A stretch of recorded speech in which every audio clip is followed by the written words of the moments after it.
All right, folks, it's another edition of the online dinner party. Just finished coming back from checking out my friend Brian, who was doing his LinkedIn Live and all of that. So we were having a good conversation about a number of things, including my friend Van Dorn Hennett, who just sent me a transcript from one of the interviews that I did with him. So that was a great conversation, but we were talking about a lot of important issues like autism and a number of other things as well. And I know when I stepped outside earlier, it was looking like it was a little bit on the cloudy side, and I think they were even talking about some rain here in the triangle eventually, but we'll see whether that happens or does not happen. But definitely some great things are going on in our world as more and more people are getting vaccinated, and definitely we're seeing more and more people traveling around the world and coming out of their shells.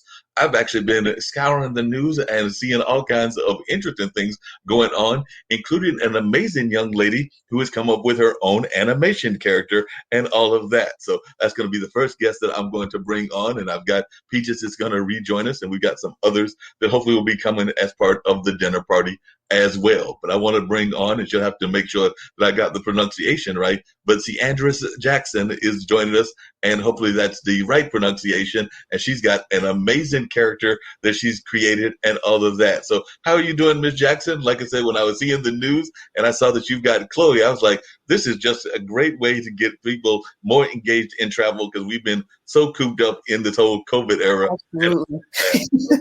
I'd love to hear how you came about this whole thing and a little bit more about it. Because like I said, I saw Chloe and I was like, wow, that's just amazing. And I don't have any kids, but I've got two nephews, and I know that they've had to be cooped up, had to do online learning, all of that other kind of stuff that they were not used to. And now they're starting to slowly get more and more out. I know they've even been engaged in their sports activities, because they played soccer, football, and I believe lacrosse, but definitely all kinds of sports and all of that. So tell us a little bit about your involvement in this great project, because when I heard about it on our local network Spectrum, I was like, this just sounds so fun, and we need to have more people getting back into travel. Absolutely, 100%. I am ready to get on a plane myself. I haven't been on a plane in about a year and a half, which is probably the longest it's been for the past 10 to 15 years. So I'm definitely ready to get back flying. But Chloe the Jumbo Jet is a character that I came up with, which just kind of combines my love for travel.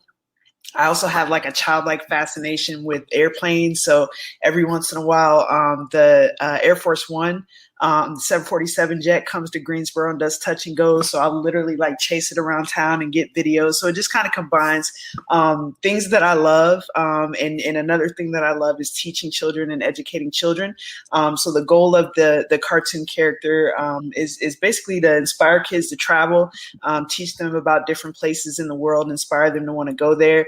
And also to wrap up diversity and inclusion in those topics as well. So we know that as you travel more and you get exposed to different people, different climates, different environments, it expands your mind and it makes you more open to different people and cultures. So the goal is also to promote diversity and inclusion as well.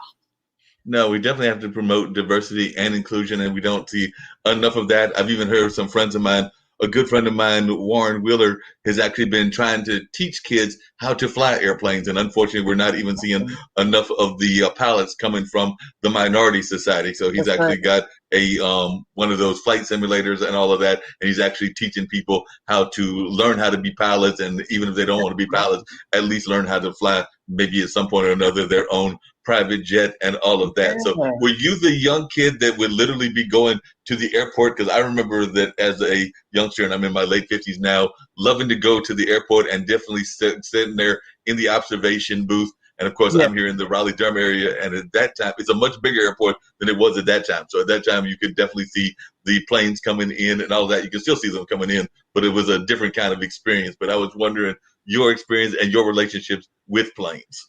Absolutely. So growing up on a military base, we saw planes all the time. So I grew up a large part of my childhood. I spent in Ankara, Turkey. And literally there were F-15s taking off all the time. So we got to see those just as a regular daily occurrence. And like you said, back when you can actually get past the security gate and go to the gates and look at the planes, I remember there was one Christmas even where my mom said, look, I don't have a lot of money. You guys get one thing. And I actually picked At that time, we lived in Charlottesville, Virginia, and I told her that I just wanted to go to Dulles and watch the planes take off. So, we went up to Dulles, and I watched the planes until my heart was content. And then, had a great dinner and went on home, and that was my Christmas present, and probably one of the most memorable Christmas presents I've ever had.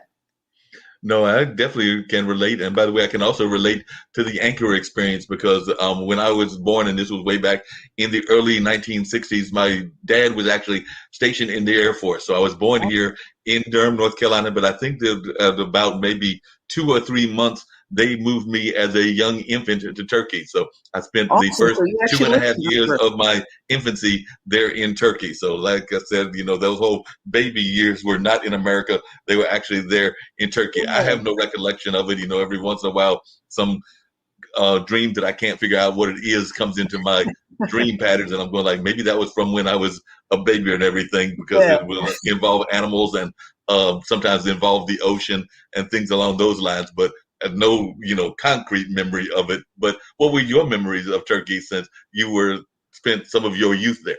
Yeah, so I remember definitely the airplanes all the time. I remember the prayer, so the daily Muslim or Islamic prayer. I remember that just kind of coming over. You can hear that pretty much anywhere you were on the Air Force Base or off the Air Force Base. What I remember, like almost more than anything, is the food. The food was so good, and I can almost still kind of taste it, even though I was young. So I'm a big fan of Turkish food, and anywhere I go, I look at, try to look out for Turkish restaurants and sample it to see if it tastes anything like living in an Ankara. No, definitely understand that. Were there any other parts of the world, because we are part of an international network, that you Yeah. also remember traveling to and that you, as a traveler, hope to go to? And if there are certain parts of the world that you have enjoyed even in your own world travels? Absolutely. So definitely, I remember as a young girl going to Greece, and running up the steps of the Parthenon. That was pretty memorable. I remember going to Berlin, Germany, and kind of we were there on a layover and walking around and just seeing all the beauty and the colorful houses and things of that nature. As an adult, I'd probably say my favorite travel experiences were London. The architecture, the history is just remarkable. Paris is also amazing. It's everything that anyone ever dreams about. I definitely dream of going to Italy. Apparently, we went to Italy on a layover when I was young. I don't quite remember that, but as an adult, it's my dream to go back there and see everything, all the sites and museums in Rome, and sit and have a cup of coffee on the Amalfi Coast. So hopefully, now that things are open, I'll get to do that sooner than later. And the other thing, you actually alluded to it, but do you think that, as a general rule, and I think part of it might be because of the overtones of slavery and things of that nature, but do you find that enough folks that are black and brown are doing enough travel? I mean, of course, we've all been cooped up because of Yeah. the COVID pandemic and everything, but even before that, did you feel that we were doing enough traveling, or is that part of the reason that you wanted to get this book out there, to try to get more of our young people to even thinking about traveling, both as a career, but also as something fun to do? Because I'm just wondering if we're actually getting out there enough in that travel space. Yeah, that's a great point. I think we're starting to more. I'm starting to see a lot more people jump on airplanes, which is amazing. I'm not sure kind of what the catalyst of that is, but when I started Chloe the Jumbo Jet, I definitely don't think there were enough of us, traveling. I think a lot of times fear got in the way, or just even the question of, is it safe for me as a person of color to travel to Greece? Is it safe to travel to Iceland, right? So I think that was also a question that was persistent on most people's minds. But I'm definitely starting to see a lot more people, get on planes, go to different places. However, as you said, I do recall I was born in Newark, New Jersey, and I remember working with kids in Newark, and it was amazing to me that Newark is about a 15-minute train ride from New York City, one of the greatest cities in the world, Right. and it just boggled my mind that a lot of those kids never even took that 15-minute train ride to go to New York City. So that was a big impetus and inspired me to create Chloe the Jumbo Jet, to just make travel more accessible for everybody, and not just privileged or elite or people with money, right? You can travel, again, 15 minutes from your neighborhood and still experience a whole new world. No, I definitely agree with you on that. And I'm actually not surprised about Newark because I remember I had a cousin who's actually ironically got involved in travel a lot because of the military, but he went to well, he was living in Asbury Park at one point. This was after he Okay. had gone to Duke University. And I remember Yeah. that I wanted to go visit New York and some of my New York City friends. So this was probably maybe 15, 20 years ago or something along those lines. And he was looking at me like, nope, not going to New York, not happening. Don't even try to talk me into going to New York. So I did exactly what you said. I got and on the whole bus and everything, managed to Yep. get over there, hooked up with some of those friends and hung out in the city and then came back because he had got very much ingrained in that whole kind of sports bar environment and not really Yeah. wanting to get to New York all that much. So I'm actually not overly surprised that there might be people in Newark that had that kind of mentality. I don't know why they would have it because I'm one of those folks that likes to explore not just the immediate city, but Definitely. even the cities nearby. And Yeah. along those same lines, I remember that sometimes we're also shocked by um, our perceptions of distance. Because I remember I took a job in the newspaper field at Boca Raton one time, and at the time I was actually having a flirtatious relationship with a young lady from Miami. So part of the reason for Okay. taking the job was because I thought I was going to be getting closer to Miami, and when I got to Boca Raton, I realized that yes, I might have been closer to Miami than I was from North Carolina, but it still was not as close as I thought because I was thinking it was Yeah, going to be it's like, an hour, right? Raleigh, Durham. I'm thinking like right next door. And it's not Yeah, literally next door. You still got a little bit of a travel distance. definitely. Definitely. I So think Boca's about an hour from Miami, right? something like that. Yeah. So Yeah, yeah. it was a little bit it was a little ways away. So that absolutely went nowhere, but it did kind of like show me about perceptions of distance and all of that. Have you ever done the cruise? Because I had never. I know you're a big person about the airplanes, and definitely Chloe is a jumbo jet and everything. Yeah. But I was wondering, have you ever done the boat kind of aspect of travel as well? Because I did my first cruise. I want to say it was maybe 2.5, 3 years ago, and Okay. that was one that I had always wanted to go on. And I went on it with a buddy of mine, and we definitely had a good time, even though I wish that I had seen more of the actual cities that we stopped in and not so much the tourism spots. Sure, sure. Yeah.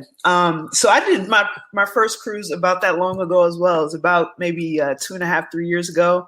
Went on a cruise for Thanksgiving, and I will definitely go again. I had always kind of shied away from it because, like you said, I like to get out in the city, walk around, and really be able to see the sights. And sometimes you don't get enough time to do that on a cruise. But a cruise is still a fantastic way to travel. The entertainment on the ships, the fact that you can, go eat as much as you want. The water, being on the water is always beautiful. So I would definitely do that again.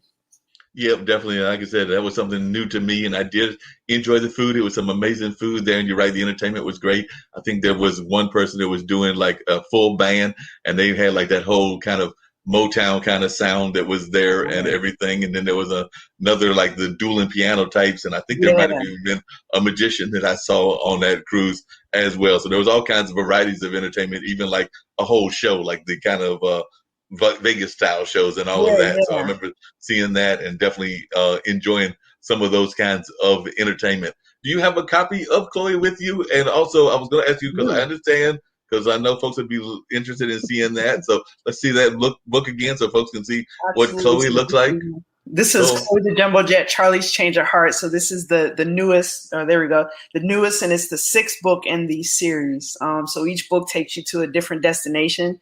I've kind of changed the format a little bit to address head-on issues of stereotyping and bullying. So we know when kids are, between that age of 4 to 8 is when they start kind of exploring their perceptions of race, identity, and all those things. So kids also can be very free with their okay. speech. So wanted to tackle issues of stereotyping, bullying, racism, xenophobia in a way that is kid friendly and age appropriate without being confrontational. No, that makes a lot of sense. I'm glad you're doing that with Chloe and everything. What are the six destinations that you can refresh our audience or tell our audience about what those six destinations are and which ones you've got and what destinations you're planning to take Chloe to? Absolutely. So the first book is London. So that has to do with the Olympics, which is appropriate since we have Olympics coming up. The second one is in Catalina, Spain. So that talks about the International Balloon Festival. The third one is in Seoul, Korea. The fourth is a Christmas book, so that one kind of visits a whole bunch of different places. My mind is skipping a blank for the fifth one, but the Charlie's Change of Heart, so the newest one, follows the second grade class at Wills Up Elementary School, and they go to Saudi Arabia and learn a little bit more about culture in Saudi Arabia as it relates to Islamic culture as well. Gotcha. And what do you think the biggest misperception people have about travel and everything? That's a great question. That's a great question. I think just not necessarily a misconception, but just fear. I think fear can keep people stuck right where they are. And rather than kind of being compelled by excitement and adventure and that sense of exploration, I think we can get trapped by fear. So I think that's kind of the biggest misconception, is that there's something to be afraid of on the other side of that plane ride. Yeah, we know that there's definitely not that much to be afraid of and everything. Now, do all of the books deal with issues like you mentioned, or is it the latter ones that deal with like bullying and xenophobia and some of the race things? And was it because of George Floyd and the Asian hate that we've been seeing that got you to go in that direction, or was it from the beginning that you were already planning to go there? Great question. So it was also always meant to be a tool to explore diversity. But yes, the George Floyd and a lot of the stuff that we have been experiencing leaves kids with a big question mark, right? So I wanted to make Chloe a tool that allows not only parents, but educators the ability to be able to have those conversations with kids who are curious and who may see things on the headlines and not necessarily know how to process those things or how to approach them. So definitely that had an impact in making me take those issues on in a more direct manner. Yeah, definitely. I can see that and everything. And we know that that's been impacting a lot of things that we've been going through. Now, understand from watching the news reporting that you were part of and everything, that it's not just going to be an animation series or a cartoon as it is now. That you've been looking at even having some designs. I think that in one of the news reports I saw, you had like a whole jumbo jet contraption. That's the best way I can describe it. It's a contraption. So yeah, I've got the costume. So I do book readings. I've been doing them virtually, but actually this Saturday I'll have my first one back in person here downtown in Greensboro. So I'll be doing those the whole month of June. I also have an app. So that the app was just released in May, and the goal of the app is to allow children, families with children, to be able to find kid-friendly activities. So I don't have kids either, but I've had the pleasure of traveling with my godsons when they were younger, and trying to find stuff for kids to do and keep them entertained and bored can sometimes be a challenge. So the app basically just pulls all of the kid-friendly attractions in one destination so that you can look and figure out what you want to do with the kids and go there and know all the information, how much it's going to cost you, how to get there, what the hours are, right there at your fingertips. Yeah, because that's one of the things that I think that sometimes even parents don't do a great job of, is that they'll figure out that they want to go on this trip or that trip, but they won't realize that they need to find something for the kids to be engaged in while they're going to the adult activities and all of that. Because I sometimes feel that as parents and even as guardians, we don't always do a great job of figuring out that, you might want to go to the and some of these are kid friendly, like definitely the Coliseum. I think everybody should see that, and the Great Pyramids, but some of them are definitely more adult oriented. So you may not necessarily want to be taking them to the bars, and you can't even take them to the bars. So you need to find kid activities for them to go to during those times and everything. But I don't know that we do a great job, like I said, as both parents and guardians, of doing that. So I was wondering your thoughts on that. Yeah, I totally agree. Again, and just traveling with my godsons, I remember saying like, okay, we want to go to California, or we want to go to Disney, and we get there and the kids are like, I'm bored immediately, right? So then you have to get on Google and try to find activities that suit them. And I think kids feel appreciated, and they're more apt to want to participate in travel and not, be a barrier or a roadblock when they know that there's something in it for them. So it's definitely important when you're planning a trip that involves kids to make sure that you're building in activities and attractions that are going to interest them as well. Yeah, no doubt about that. Now, did you find it really hard to get into the animation space or the cartoon space? Because I know a lot of times I've actually got my friend Howard Kraft that's got a cartoon book, and I've got a couple of others that have cartoon books as well, but they're not always that easy to get into. And of course, there's these comic book collectors. I know that there's a big triad Comic Con, and I know that actually, I want to say it's two African American gentlemen that are actually the runners of that, or the people that are organizing that and everything. But I was just wondering, is this a space that you found a lot of acceptance in, or have it been something that you found difficult to break into? Definitely challenging to break into. I think the process of just being a creative spirit, the process of creating the cartoon, I think was easier than kind of getting it out there and breaking to the animation space. So when I first created the cartoon, the idea was to go to a couple of like there's MIPCOM Junior. There's a couple of kid content conferences. So the goal was kind of to go there and pitch Chloe the Jumbo Jet as being something that could be distributed broader. But that part is easier said than done. So definitely challenging, but it's a worthwhile challenge. I think Chloe the Jumbo Jet is definitely a concept that has universal appeal. And it does good, right? It puts good into society. So my hope is that I'll be able to connect with the right people and get Chloe distributed on an even broader scale. So is there plans for Chloe to become like part of a video game? Because I know one of the shows that I do even here on this network is a show called Gamers Den, which is about the video game industry. And there's definitely some video game creators and all of that. So is there any plans for Chloe to become a video game? And do you also visualize Chloe, because we've had some filmmakers on the show, having its own movie and all of that? So where is Miss Jackson's picture of where Chloe can go? Absolutely. The sky's the limit, pun intended. But definitely a video game, similar to part of the inspiration was Ninja Turtles, right? Again, my godsons were really into Ninja Turtles. So when we look at Ninja Turtles, there's the movie, there's the app, there's the game, there's, educational material. So the goal is to kind of penetrate all of those various markets. We even have plans, definitely kind of pie in the sky plans, but we have plans to even create a brand of Chloe the Jumbo Jet play centers. So those play centers, can potentially be in airports where you can drop your kid off with, background check trained staff while mom and dad go get a dinner and a glass of wine. The kids are burning their energy before you can get on a flight. And again, there's something in it for them, right? So they're more inclined to kind of settle down and hopefully take a nap when they get on the plane. So again, movies, merchandise, the goal is for all of that for Chloe the Jumbo Jet.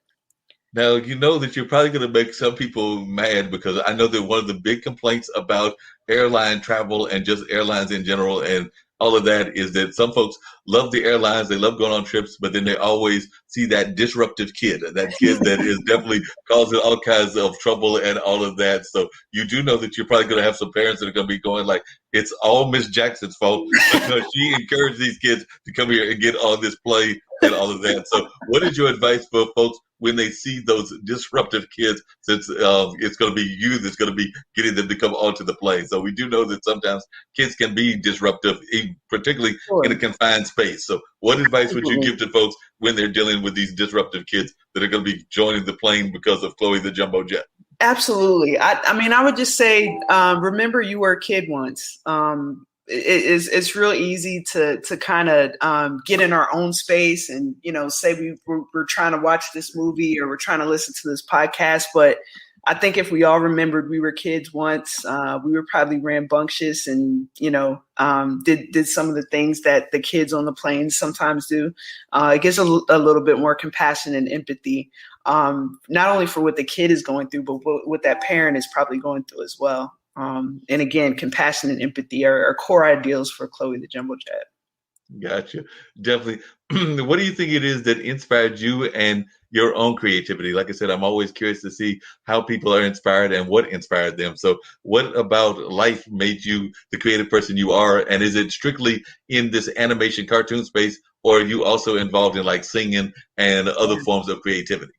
A great question. I would say God just kind of put creativity in my DNA. So I've always been creative. Had my first poem published when I was 12 years old. And that was about peace and racial harmony. Have an album. I definitely write. Basically, whatever way I can express my creativity is how I express it. So Chloe the Jumbo Jet is one way to do that. Well, tell us about this album. I did not know about the album, so that's why I'm always curious to hear about folks' other creativity. And Sure. if you've got, and I'm gonna bring Peaches on, who's another person that pops into the online dinner party sometimes as well. Okay. But I'd love to hear some of your poetry because I know Peaches has shared some of her works as well.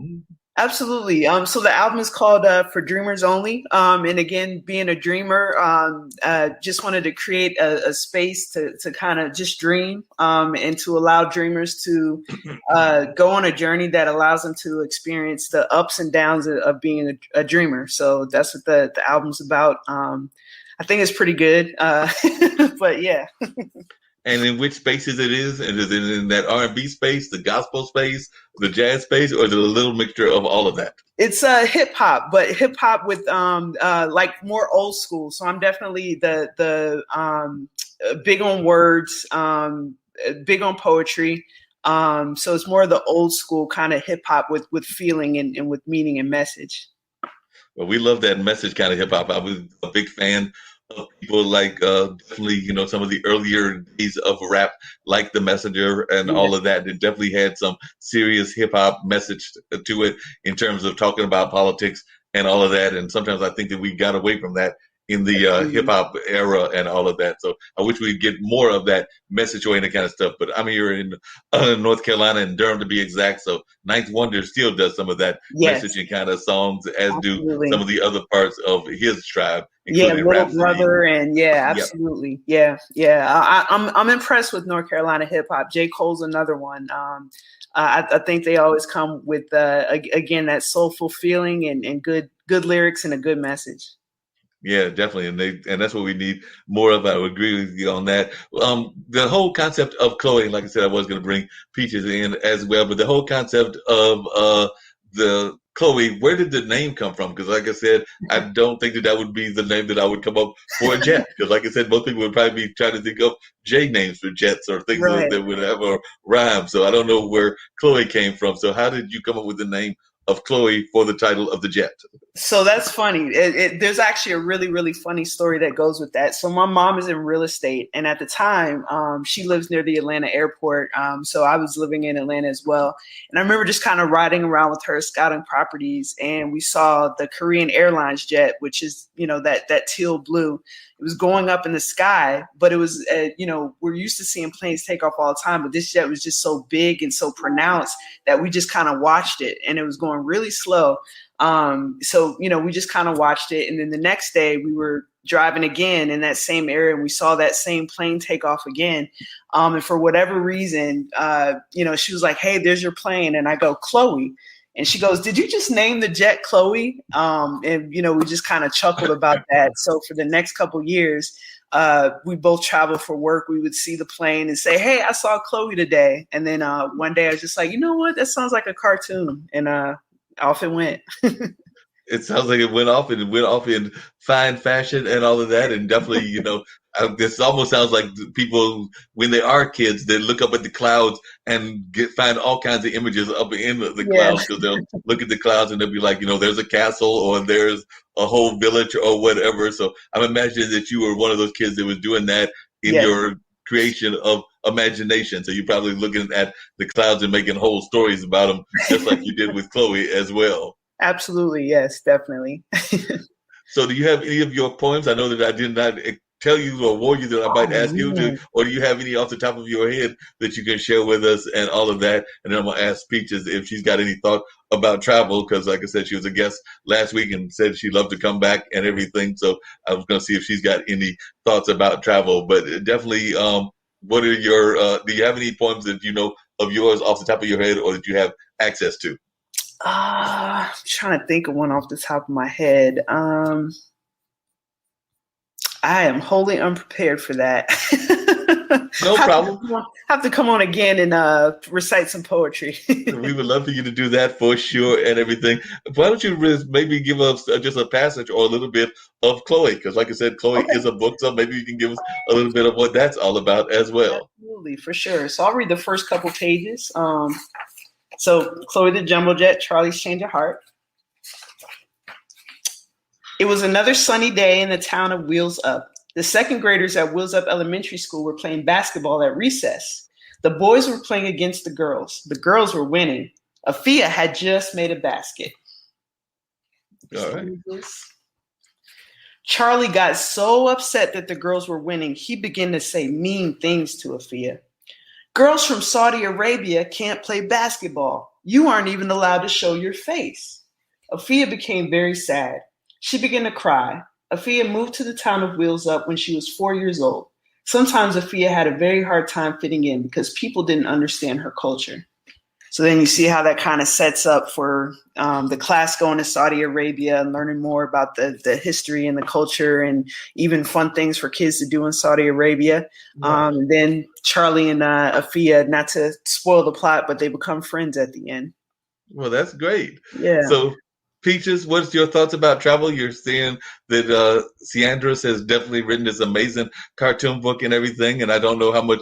Well, that's right. You're in the military, so you've definitely done some travel as well. So definitely share a little bit about your own travel background and about how that might have impacted your creativity.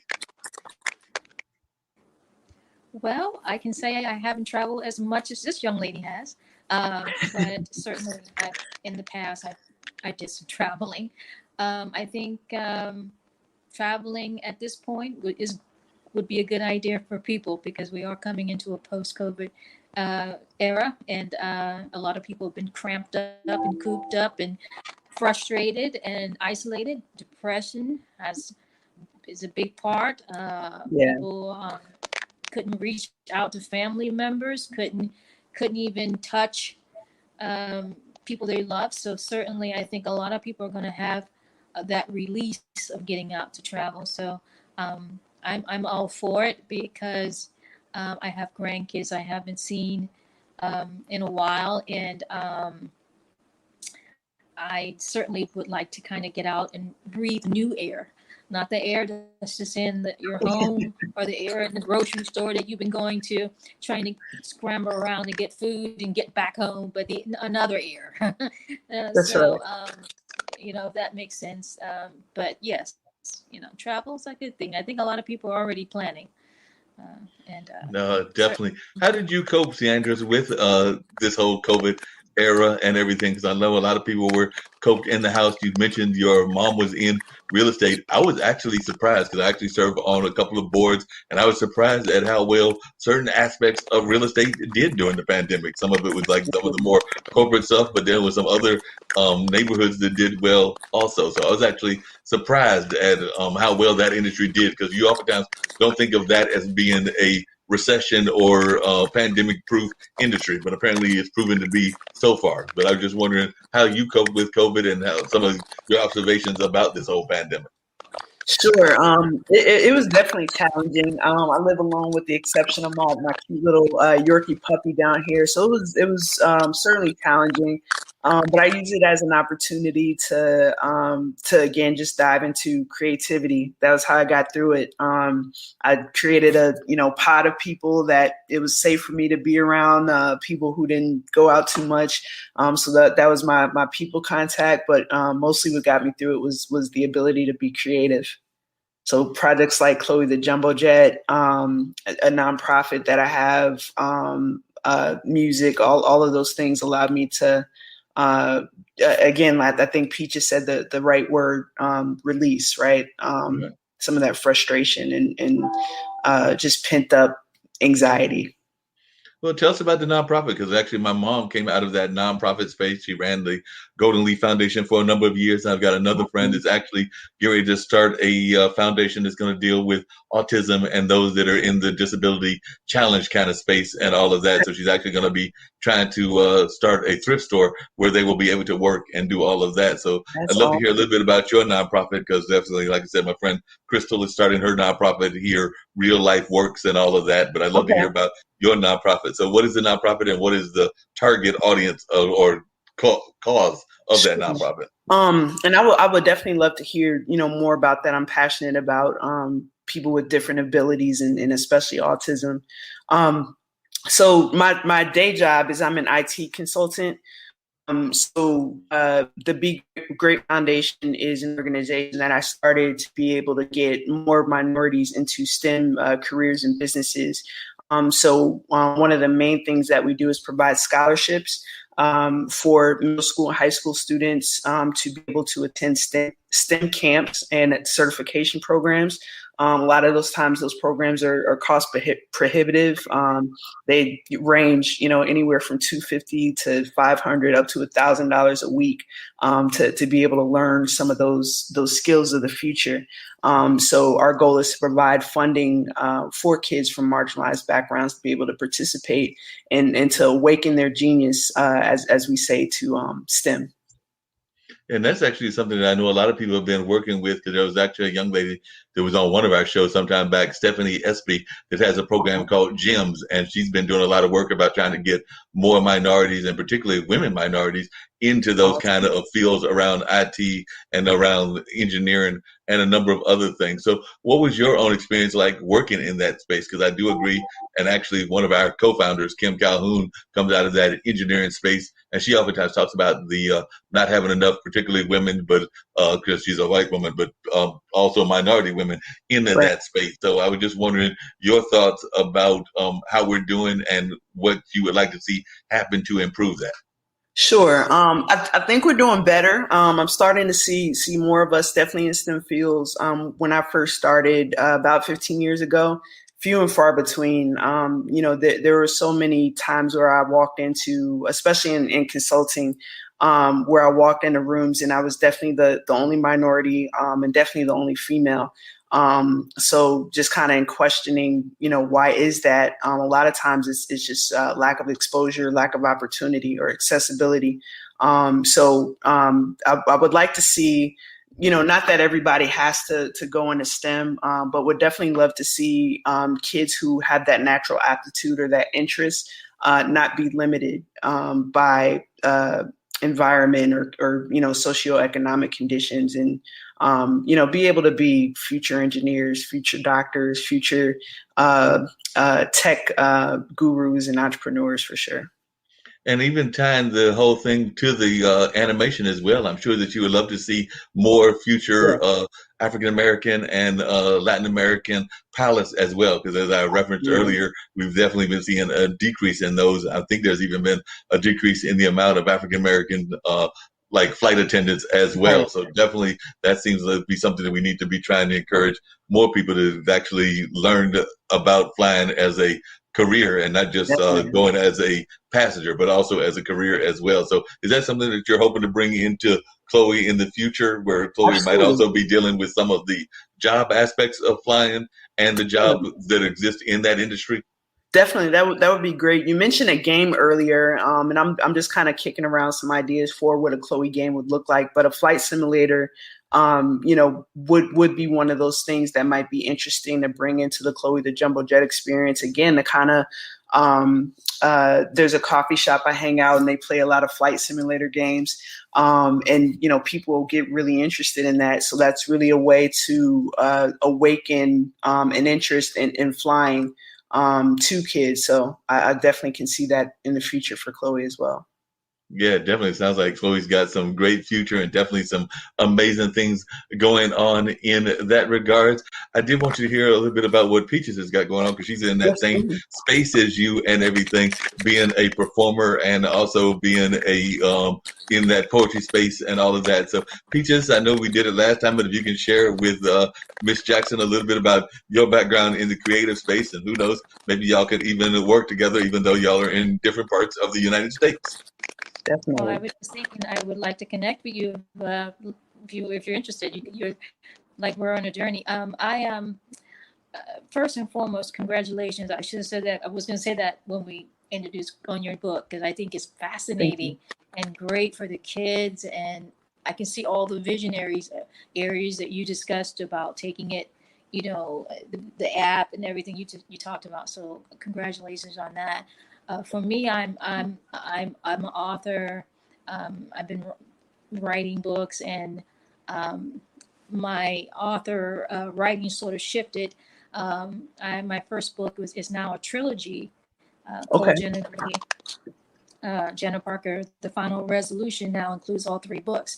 But also, I've just recently completed another book. It's on a spiritual level because God has really, is moving me. I can feel even in this podcast that I'm talking in a podcast. I never thought I would be doing that. So I know God is moving things, and that's just the way God works. But Right. I just completed the newest book, I Rise. Forgive me, Pastor, those of the church, but I feel I must stand and confess my love and faith in God. And that's the entire title. Okay. And so I'm very proud of this book. And I think I'm going to do, it's like a gospel poetry. I think I'm going to do another edition and another edition. I'm also a singer. I'm also trying to get into songwriting, syncing my music. I don't know, maybe an app myself. I'm thinking, but I would add to the I Rise new book that I'm also thinking about turning it into a play. So taking the poetry wording of the book and turning it into a actual play, and maybe taking this from one theater, and who knows where that can go. So I'm on that journey that you're on, and I'm trying to just expand myself. And I'm appreciative, Awesome. Mark, for being on your Yeah. show and to talk And about it. Yeah, definitely. And that's what it's all about, is doing positive work and us encouraging each other and all of that. And one of the things that Peaches mentioned, and I know I'd love to hear your thoughts about this as well, is whether it's what some people would consider spirituality or mindfulness, or whether it's actual faith and belief in everything. I think that that's very important into the creative process. So, Ms. Jackson, I was wondering if you could talk about the importance of faith and just the importance of that understanding into your own creative process. Definitely. I won't say every idea, but I think most ideas come from him ultimately. So it's important as a creator to shepherd it and to treat it with respect and to nurture it in a way that ultimately makes the big creator upstairs proud. So I definitely try to treat any idea that he's given me with the reverence and to never quit and be persistent. We know as creators that we're always going to run into obstacles and hurdles, but it's when we don't quit that faith comes in and helps us with that last mile. So faith is a very important aspect of the creative process. You mentioned something that we've talked about on this show and a number of other shows here on the platform several times, and I'd love to hear your thoughts about this, which is the dream stealers and the folks that will sit there and they'll not encourage you or try to give you every reason that it won't succeed and all of that. And I know that I've got a good friend, Ray Pascal, and we oftentimes talk about the dream stealers, but we also talk about the folks that will what he calls the brain drain. They'll find your resources and all of that, and they won't necessarily give you the rewards that you're supposed to get for what you're dealing with. So on that negative side, I was just wondering, how have you coped with that, and how have you dealt with that in your own life? Because I'm sure that when you told folks that you wanted to create a cartoon book that was going to have animation and everything, there was even people in your own circles, not saying friends, because their friends don't do that, but in your own circles that were probably like, it'll never work, it won't fly, literally, and I did use that pun like you did earlier, intentionally and everything. But I was just wondering, how did you cope with that, and what advice would you give to folks that are trying to get out there and put out another animation or another cartoon book or things of that nature? So how did you cope with those dream stealers and the folks that might want to do the brain drain? Sure. Great question. I would just say, for me, I just never paid any attention. Again, I think the faith part is a big aspect of that. If God told you to do it, then it doesn't matter what man says. So I've definitely had, naysayers and, friends who haven't been supportive, or the first thing they want to do is look and criticize it. But I don't pay them any attention. I try to take what's applicable. So if it's something that I think will improve the product or improve the overall experience, I definitely take that into account. But the whole, if it doesn't apply, let it fly. Again, meant to use this fly there. Yeah, I think you just have to do that. So to people who have a dream, again, don't let go of that dream. The people who don't quit on their dream are the people who see their dreams fulfilled. And just know that if God gave it to you, he will see you through. So again, that faith, that spirituality is super important. What about yourself, Peaches? How do you deal with those naysayers and those folks that might be trying to tell you that you can't make it, that you can't succeed? I agree with Cassandra. Sanders. Say it again. Sanders. Okay, I agree with you. You can't let other people take away your dream, because I can look back at the younger version of me, the other version, and I can think that if I had given up, then I wouldn't be where I'm at right now. I may not be exactly where I want to be, but certainly pushing myself, listening to my inner God, listening to God telling me that you can do this, and picking myself up so many times. You have no idea, and keep going. And now here I am on a podcast. I keep saying that. Thank you so much, sir. I do have a passage in here that maybe later I could read. It says, I won't quit on myself, because God never quit on me. And that's exactly how I feel about this is that I can't, why am I quitting on myself when God hasn't quit on me? I have to keep going until I can't, quit. So No, yeah, that makes sense. I'd love to hear that passage. So if you got it handy, go ahead and Yes, share it with us. absolutely. I will find it in the book, and as when you tell me you want me to read it, I'll definitely read it out to you guys. Yeah, like we can do that even right now. So if you got the passage handy, we can read it right now and everything. Okay, give me a moment to find. Putting you on the spot too, Peaches. Well, I'm good for doing that. And while she's getting the passage, I've actually got another question, and then we'll come back to that. But I'm also a big fan of art and activism, and I think that that's something that we need to have more from our artists doing. And we've referred to that, and even some of the things that you're doing. So, how important do you think it is, Ms. Jackson, for artists, whatever their medium is, to also be activists and to make their voice heard on a number of issues? We've heard that even if you think about Miss Osaka and what she's been going through with tennis, where she's been bringing out the whole issue of mental awareness and depression and all of that. And some people are getting on her case because they're saying that, she's making millions and that she should be able to afford her own psychiatrist or whatever else. And I'm like, no, I had no problem with her using her platform to talk about Black Lives Matter, and I definitely have no problem with her using that platform to talk about mental illness and depression. But I was wondering your thoughts about artists, and even artists that are bigger than you, using their platform. Like I'm not the biggest fan of LeBron James as a basketball player, just because I root against his team sometimes, a lot of times. But I am a big fan of him as an athlete activist. So definitely, I was wondering your thoughts.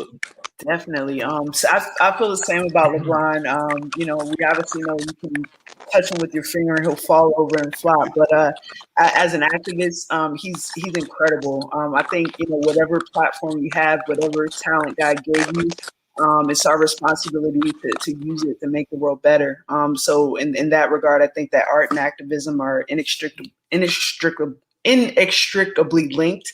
And that, I watched a documentary on Basquiat the other day, right? And how he used his platform to basically change the narrative around how art was being creative and what art said about society. So I think that the most powerful artists do use their platforms for activism, because there's always something to be said. No, I definitely agree with you on that and everything. Peaches, any thoughts on that? And also, did you find that passage? My thoughts on artists and celebrities using their platform, I would have to say, being that I'm in my prime and I've been through many eras so far, I think more could be done. I think that a lot that of the movement of the Black Lives Matter and how we even still have Black Lives Matter in 2021 is absolutely disappointing to me, and it's absolutely unnecessary. I think that I don't want to focus so much as a Black race, though. We've got a lot of people from a lot of eras that are still on the planet that can make a big difference. I'm talking about people that may be from 60, 70, on up till now. And even though I'm blessed for the ones that are out there doing the work, but I think if we get everybody that got that platform to really, we won't need a Black Lives Matter. That's a great Because point. I mean, I know there's always room for improvement, but we got too many over time that's still here that could make the difference on this planet. But I think that's another show, because I really am passionate about it, and I could go into more. But I No, have go ahead, found, and definitely I agree with you, and I would love to hear that passage. And I'm about to be ready to let you share that passage with both me and Miss Jackson. But I also am of the opinion that, and I've mentioned this on a couple of other shows that I've been part of, that we also don't necessarily know enough about our history, and by the time we find out about it, we act like it's a novel item and everything. Because I already knew about the whole Greenwood massacre and some of those things, but there were so many people that didn't know about it, and now that we're at the 100th anniversary, folks are finding out about it and finding out about what went on in Tulsa and all of that. But unfortunately, we've not seen enough people that have been aware of all of these great issues and that history that we've got in going on. So I'd love to hear y'all's thoughts on that as well, because definitely we've seen a lot more people paying attention to our history now because of Black Lives Matter. But I think that there's a lot of things that we need to highlight as part of that history, but we also need to find ways to bring back some of those glory days as well, because Tulsa was only one of several Black Wall Streets. There was definitely the one here in Durham. There was the whole neighborhood that existed in Wilmington and other parts of the country as well. So I think we got to find ways to bring back those strong neighborhoods, because we oftentimes praise our Indian and some of our, and when I say Indian, I'm talking about those from India and some of our other cultures, for them creating great networks that are great pockets of community, but we don't praise it when it happens in our own community. So I think we need to do better in that regard. But I'd love to hear you ladies' thoughts as well. well, I'm gonna tell you my thoughts can get really deep. Go ahead. I would say people, if you're in this watching this, watch Roots, the movie Roots. When I watched Roots for the first time, that was years and years ago. That was the first movie that sort of showed me what slavery was told us to be. That is a movie, I know, but that it was like, wow, this happened, and it seemed like throughout the times things just get lost. We keep forgetting where this all. We're still talking about 40 acres and a mule, and people are still talking about getting to Martin Luther King's "I Have a Dream." It's a shame his dream just hasn't come to pass yet, even though we celebrate it every year. I feel like if his dream had come to pass, Black Lives Matter, and people wouldn't be beaten, and we wouldn't even be talking about this, but we are. So I think that we have to get back to talking about it freely. I'm for everybody. I'm for all unity. I'm not just for Black. I'm for everybody. But we can't hide the big elephant in the room. Why do we keep coming back to Black issues? Why haven't we have this? Why is it just Black issues? Well, I mean, I know we're talking about Asian, but that's just coming into. But Black is just on and on and on. Why? We have to address it, talk about it, work together as a race, and those who I mentioned earlier that are still on the planet that have that influence from different eras, not just LeBron or Kanye West or P. Diddy, or I'm talking about before that, if they're still on the planet, we need to come together, and not just celebrities. Bring in people like me, bring in people from different, we don't all have to hear from celebrities. We all join together to have a voice. I think we can really make an impact. And look at us. We're here talking about it. I think I would love to talk more about it. I don't want to take up all the show time because this is a No, subject you're doing perfectly fine, and I could definitely I really appreciate go it on and and on and on. everything. I definitely appreciate it, and I Have some appreciate your people mad passion if I as go any well. further. But and then I also go into the part about I'm a veteran, and the homeless veteran is when y'all were talking about charities. That's something I want to do, is do a veterans charity. But I think everything ties into everything. There's a lot of homeless African American veterans. There's a lot of disparities in all races. But if we Right. don't address the issue of the elephant in the room that keeps squeezing us in and never getting addressed, we're never going to come to some kind of consensus. So I just say we got to talk more about it. We got to be real about it. We got to address it. We got to make everybody accountable, including myself. And we got to just, bring it more back into light. We can't have people. I saw an article on the Black Lives Matter movement leader. I don't know his name, but he was out in Minnesota saying he just gave up because he saw disparity. Even I can't quote it verbatim, but I did say the article. He's a Black Lives Movement leader who's just saying, I'm done with this movement. And he gave up. Wow. You see that art? I'll pass it along to you, Mark. Yeah, because I hadn't seen that article, but yeah, I'm not surprised because there is burnout in the activism space as well. Folks don't know how much it can actually get to you and everything. So there's definitely burnout and everything. And one of the things that I've got to say that I'm proud of where Miss Jackson is that Greensboro actually did get that whole history museum and everything, which is downtown and everything. And I know that they were doing some great work before the pandemic, and I think they're still doing it, even though like everybody else, they're struggling trying to survive during this time. But definitely they were doing some great work and letting people know about what went on there at the whole sit-ins there at the Woolworths, even though there's some debate as to whether that was the first one or whether Durham was the first one or a number of other things that exist out there. But they have been doing a good job of sharing that history and all of that. So have you had the pleasure of going to check out that museum during the times that it was open, or even doing any projects with them, Ms. Jackson? Definitely. I need to go back again because I just don't. You can't immerse yourself in the history enough. I think it's very easy to forget the history. And I think you both made a great point of oral history and oral tradition. Right, we're not going to get this stuff through history books. Definitely not going to get it in the school system. So it's important that there is that bridge between generations. There's no reason why, Jesse Jackson, who's still alive, Al Sharpton, all those people who are out front during the civil rights movement, why they're not more involved in helping to steer the LeBrons and some of the leaders that are out front now. Sorry, the short answer to your question is, yes, I have experienced the museum. And I think that more people need to experience it and really understand the gravity of not only what the A&T4 did, but just, what it's like to sit at a counter and have people spit at you and hit you just because you want to get something to eat. I think that the gravity of what actually existed in the civil rights and Jim Crow is starting to be lost. So it's important to continue to talk about it, as Ms. Peaches said, and continue to share stories and share history.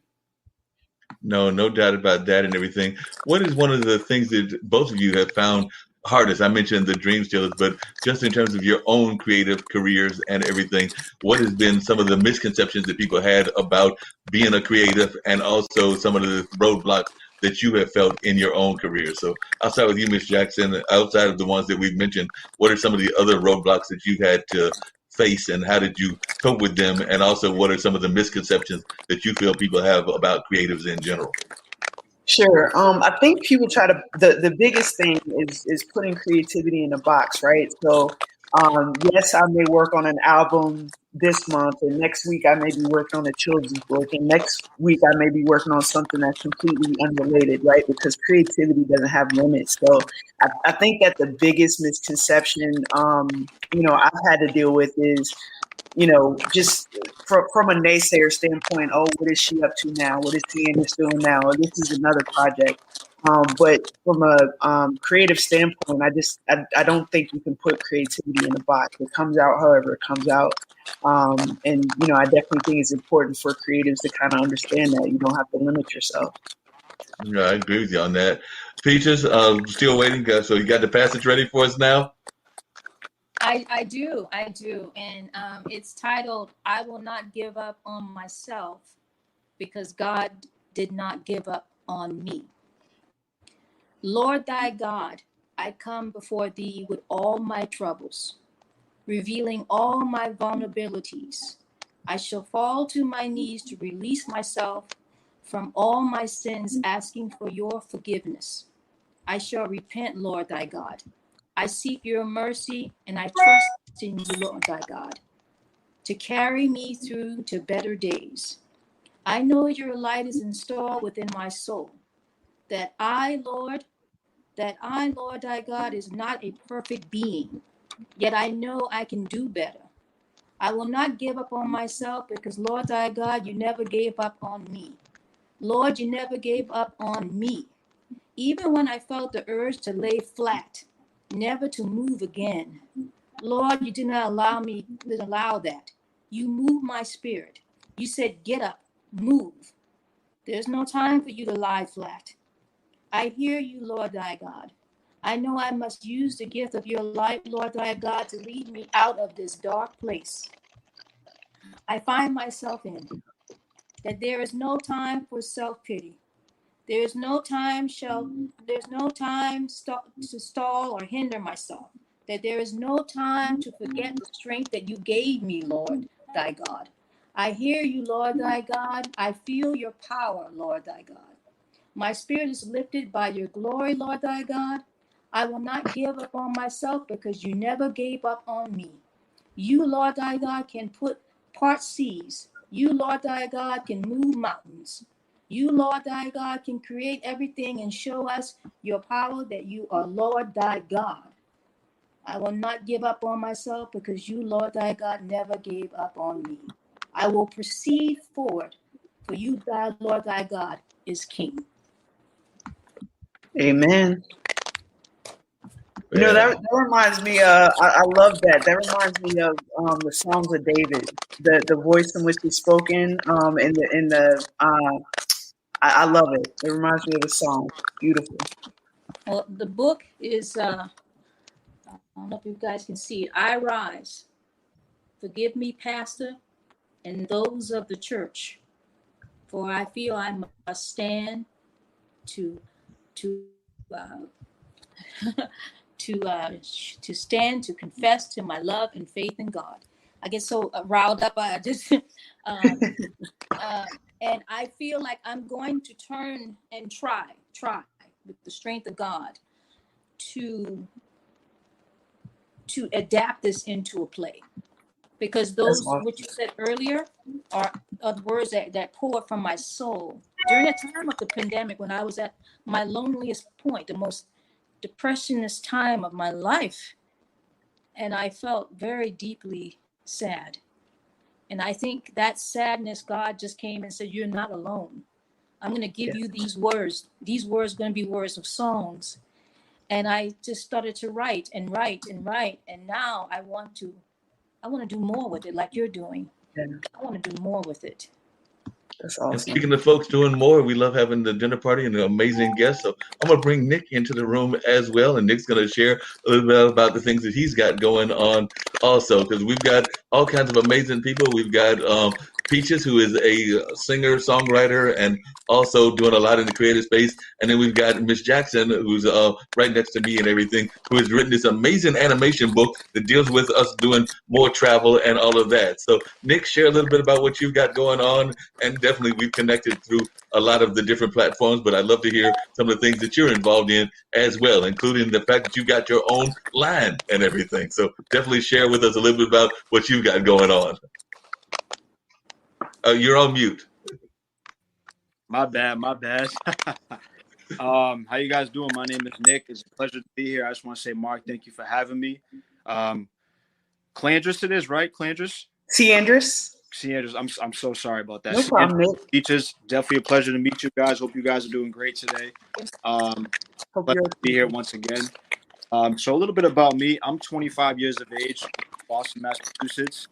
I own a clothing brand called Only the Motivated. As you can see here, I know my channel is not messed up, but it's a motivational brand. It's not your typical motivational brand. We're centered around inspiring the world around us through motivation, positivity, empowerment, so that all of us shine in our darkest moments. And we believe that everyone can find their purpose, and our purpose is to help everybody find their purpose through creating unbreakable work ethic, building leaders from all walks of life, and we're trying to inspire every individual to get out of their comfort zone. Because we know everyone in the world has the will to be motivated, but some just don't know how. Because a lot of the things in the world today don't give them the freedom to do that. They don't give them the freedom to get out of the comfort zone. They don't give them the freedom to express who they are, express who they want to be in life. And it's a shame because so many people have an amazing gift and talent, but some of them don't even realize it. And I feel that the world is trying to suppress them from showing that gift and talent because they just don't want to see competition. They're afraid that they're going to be better than them. And I feel it's not even about that. I think it's all about trying to help others uplift one another so we can all get to that high point. We can all get to that high space because we all have the power to do that. But I think just people that don't want to see others do well, just it kind of irritates me because so many people are just so worried about being in competition with one another. But not many people like to stop and think, okay, how can I help so-and-so get to the same point that I'm at? How can I help so-and-so give them the same path that I took, give them the tools and the resources that it took me to get there? And it bothered me because it's just so many people have an amazing gift. I mean, some of them don't even realize it. It's just, I mean, I always tell people, you may not know what your gift is today. You may not know what your gift is tomorrow. You may not even know what your gift is next week or next year. But when you do find out what your gift is, I feel that when it comes in front of you, you have to embrace it. You can't run from it because when you run from it, that's that one sign. You get one sign in life. God gives you one sign. And when you get that one sign, it's either you're going to embrace it, take on the challenge and embrace that change when it happens, or you're going to either run from it and you'll never get that chance again. And so many people live their life with regret because they think, damn, I had the opportunities in front of me, but I didn't act on it because of that one chance that I had. So my purpose in this life, I've realized, is I just want to motivate everybody to be their best self. I just like to work hard at everything I do. I like to give off an aura where everybody can work hard just based off the aura that I give off. And I'm just not a selfish person by any stretch of the imagination. I just love helping people. And if I can give someone the tools and assets that help me get to where I am, that's what I want to do. So that's a little bit about me. No, I appreciate it, Nick, and I agree. I was actually, I'm always thinking about ideas of cross promoting and cross marketing, and I was thinking that Miss Jackson needs to have Chloe wearing one of your shirts and everything because she's got her whole airline animation thing and everything. So I think that Chloe, the airline animation book, needs to be wearing the motivation T-shirt so there could be some cross marketing going on here as well. Because I'm thinking cross marketing could be an amazing thing because I am a big fan of cross marketing. So I have to find a way that the two of you can connect because she's got her whole animation series. So I know that you did it earlier on and everything, but since Nick just joined us, it'll share a little bit about your animation series so that Nick can catch up and everything. Sure, absolutely. So Nick, I have Chloe the Jumbo Jet here. So it's a cartoon character that teaches kids, inspires kids to travel. And while they're traveling, they learn about diversity in different cultures all around the world. So the goal is to kind of raise the level of compassion and empathy that we have by allowing kids to understand other people's stories through travel.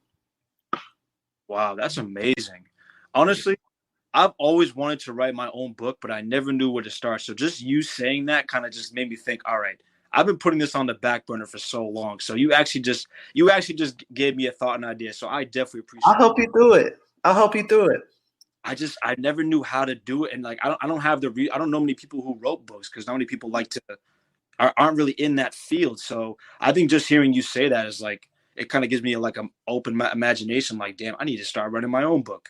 Absolutely. As a matter of fact, you've got two authors because Peaches has also written not just one book, but 2 or 3 books. So you got 2 folks that can tell you about the whole book writing process. So Peaches, share with Nick a little bit about the book writing process because you are also an author as well. I also did a writing workshop, and I started that in 2014, but I hadn't started back up. So, but the process is first finding out what do you want to write about? What is your passion? Where do you what do you want to write about? That's basically it. From there, you start structuring your book. You start laying out your book, and then of course, there's the technical parts that I don't want go into, but the most important part is writing about something that you're passionate about, and that will drive your inspiration to move you forward. Even if you're not writing in the right format, that's not really the important part. The important part is laying it down on paper in any way, or write or handwriting, depending on which way you write. Um, Once you lay your ideas down, you can always get someone that's, like us to help you, someone that knows how to structure a book and know the ways of getting it published and all that to help you. But to me, writing wasn't about that. It was just like, I just wanted to get that creativity out of me. I was just wanting to write. I did young girl poems and everything, but I had no guidance. As I said on the other, I just didn't have anyone to guide me onto. So it kind of skipped my life until now. But lay it down, let it out. And then from there, if you need help with other things, there's lots of experts out there. There's lots of help in getting it published and getting it going. But the first step is expression. Yep, no doubt about that. Hey, Nick, one of the other things we were talking about before you jumped on, and I'd love to hear your thoughts about this, is me and the ladies were talking about, and you alluded to it in your conversation, those dream stealers, those people that don't want to necessarily support you in what you're doing. And you created this whole clothesline and everything, and I know it includes the T-shirt, but you can also tell us whether it includes shoes or other items as well. But how did you deal with that, being there in Boston, where I know that sometimes folks don't always encourage you, but especially depending on which part of Boston you're in and everything. But I would love to hear your thoughts about how you dealt with those folks that might have been trying to push back against you and not encourage you in what you were doing. Honestly, that's a great question. There's one quote that I've made it life from here to now. If your circle doesn't inspire you, then you need to change the scenery. I'm going to repeat that one more time. If your circle does not inspire you, you need a change of scenery. And that's one thing that I've always stuck by. If the people around me do not inspire me to go harder in my own life, then I need to change my circle. And there's no hard feelings on that. I don't care if I've known them for years, if they've been my best friend since birth. If they don't motivate me to get up every day and go harder, I cannot be around them because I feel like it's going to limit my growth. And I always look at it as any growth is good growth, no matter how small. Because if you're taking small steps and small strides every single day, you will get to the mountaintop. You may not get there tomorrow, next week, or next year, but you have to be patient. It's a process game. You have to be willing to take that leap of faith and just tell yourself, it's going to come. It may not come right away, but it will come. But if you believe in it and you stand behind what you believe in and that you're passionate about, I believe that no matter how much money you make in your life, you got to love what you do every day you wake up. And that's one thing I told myself is I just don't want to be around people that try to leech on me, drag the energy out of me just because they're not feeling good. They want to try to drag me down with them. I personally just told myself, Nick, if you see anybody like that, I don't care if they give off a good energy, but if they start to show any signs where they just want to leech off you, take the life out of you, and just don't give you any ambition to go harder in your life, I'm sorry, no hard feelings. I just cannot be around you. And I just really just stress that enough. And luckily, I have good friends around me that motivate me to go harder and that motivate me every single day to just see the beautiful things about life, not even just going hard in my own profession, but seeing the beautiful aspects that life has to offer. Because, yeah, we all want to work hard. We all want to make a nice paycheck. We all have ambitions and things that we want to do in our one life. But I feel like you have to love what you do and everything else just comes along with it. So that's kind of Nick, along those same lines, what do you do when you hear folks, and I'm sure you get this, and maybe even Miss Jackson gets it to some degree, even though she's not in the same age range as, say, me and Peaches, but what do you say when folks are saying that you're too young to be successful? Because like I said, I've heard that from some of my young entrepreneurs where they are getting pushed back because folks are like, you haven't earned your time in the sun. I've even seen that And we were talking about political activism earlier, and I've seen that with some friends of mine critiques about AOC, because I've heard some people being like, well, she can't have those opinions or be a leader within the community because she's only 30. And I'm going like, well, she's also led a very active life and done a lot of things in there in the New York community. So I have no problem with her and all of that. But I know a good friend of mine actually was like, but she hasn't gone through the ranks yet. And I'm going like, well, no, she's created, like you were saying, Dick, she created her own ranks and all of that. But I was just wondering your thoughts when you hear people that are trying to push back against you because they're saying you're too young to be the entrepreneur that you are. I mean, I'm not going to lie to you, Mark. I've heard that a lot since I think by the time I hit 20, when I really started to try to figure out what I want to do, a lot of people just were chatting in my ear every single day. Nick, your passion doesn't make sense. How are you going to make an income out of it?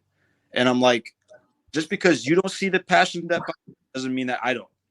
You know what I mean? Just because you're not living in my doesn't mean that it doesn't make sense. People always will knock down what doesn't make sense to them. And I always look at it like, if you love what you do, all the amount of money in the world will never add up to how much you just love what you do. Because if you wake up every day with a smile and you're not miserable and you just feel a good sense of joy when you wake up and go to work, it's not even called work to me. And I've told people my dream of, I told them, hey, I want to start a clothing brand called Only the Motivate because it's a reflection of who I am and what I've been through in my life. And people look at me like, dude, you know how many motivational brands there are in the world? I'm like, yeah, you're right. But how many motivational brands are actually about other people, right? How many motivational brands are actually trying to do things in the community, like give back to the homeless, help the kids at the children's hospital? What brands are willing to go out and do that? Who can say they can do that? If you do one thing better than somebody else, you will stand out that somebody else does.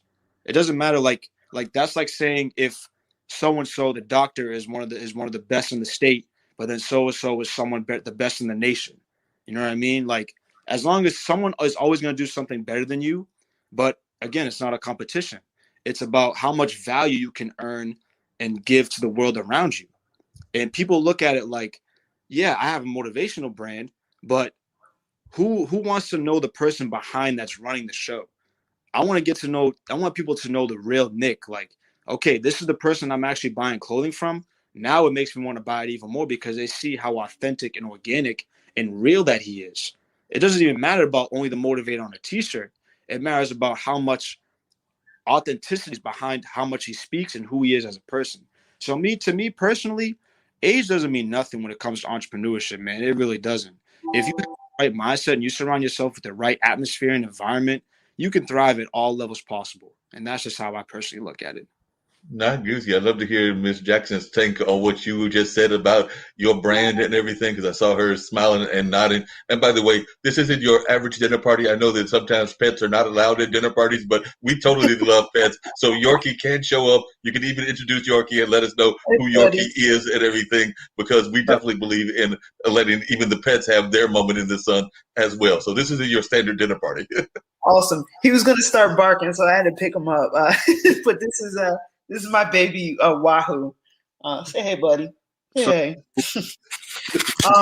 In terms of what you just said, I think that's, right. I can feel the motivation just coming through the computer screen, right? So like, I definitely can't wait to support you. I definitely can't wait to support Peaches, just because I know who the people are behind the brands, behind the products, right? So I think what you said is so important. Age, entrepreneurship doesn't have an age. I met a 9-year-old entrepreneur who has a setup in the mall and who's actually employing other people her age. So, I'm more impressed by the 9-year-old entrepreneur. I'm still impressed by the 80-year-old entrepreneur, but definitely impressed by young entrepreneurs who have the motivation to go out there and get it. Yeah, no doubt.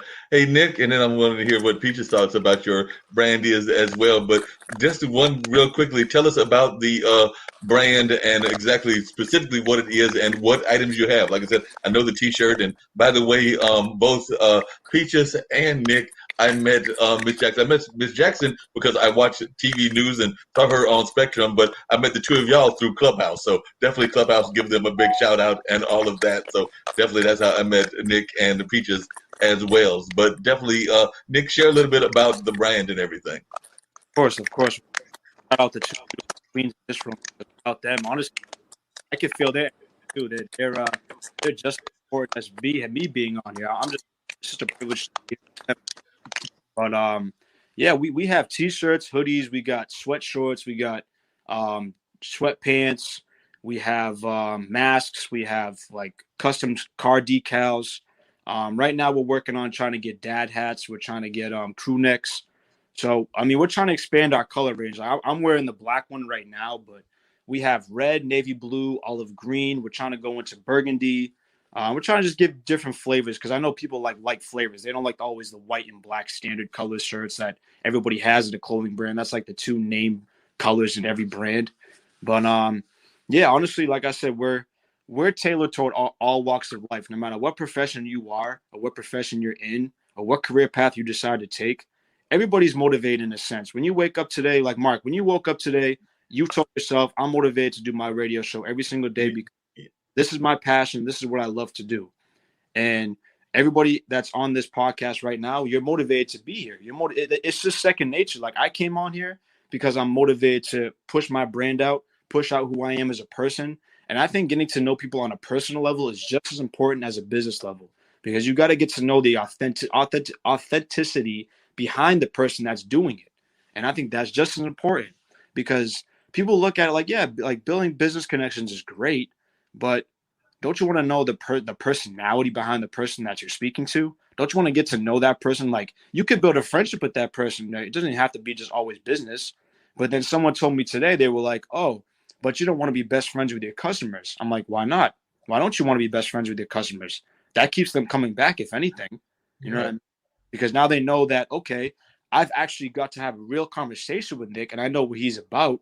And I know that, okay, this is someone I can keep coming back to and I'd be happy to give my money to. You know what I mean? Because some people don't really know who they're buying from because they look at like big companies like Nike, Adidas. Not many people are going to go know who the owners of Nike and Adidas are. They're just paying it because of the product and the name on the shirt. You know what I mean? Like, honestly, there's a lot of things I've learned about having a clothing brand that like this all these big designer brands, it's not as cracked up as people think it is. And I'm not throwing no shade towards anybody. I'm just saying that you got to know what you're buying into, and you want to make sure that you like sometimes we have sales, and we put most of our helping the homeless. Like there's a couple of times recently I've gone out, bought a whole bunch of food, giving blankets to the homeless because it was cold out. I'm just a giving person. I always have been. I'm never selfish in the sense, and I just like to help people. I've never been always about myself. There were times where I didn't have anybody to go to or have a mentor to kind of steer me in the right direction. But I just had to learn on my own, and there's nothing wrong with that. But I'm just glad that I woke up and told myself one day, okay, I need to do something where I can also help people, but motivate people at the same time. No, I totally agree with you on that and everything. One of the things I don't like about certain brands is, and one of the things that it really caught me when we were in that room and everything on Clubhouse about your brand is that it was very self-explanatory because I'm not a big fan of those brands that might have images and all of that, but there's people are wearing those brands that don't even know what they're wearing and all of that. Because I remember the time that when folks were walking around with Malcolm X and Che Guevara and all of that, and you would ask them who those people were, and they sit there going like, I don't know, just a good shirt to wear and everything. Whereas your brand is something that the message is actually jumping out at you and all of that. So it's not like somebody's portrait, and then when you ask them, they're going like, I don't know, just some cool guy from history. Hey, so, I definitely appreciate it. It means a lot to me. Thank you.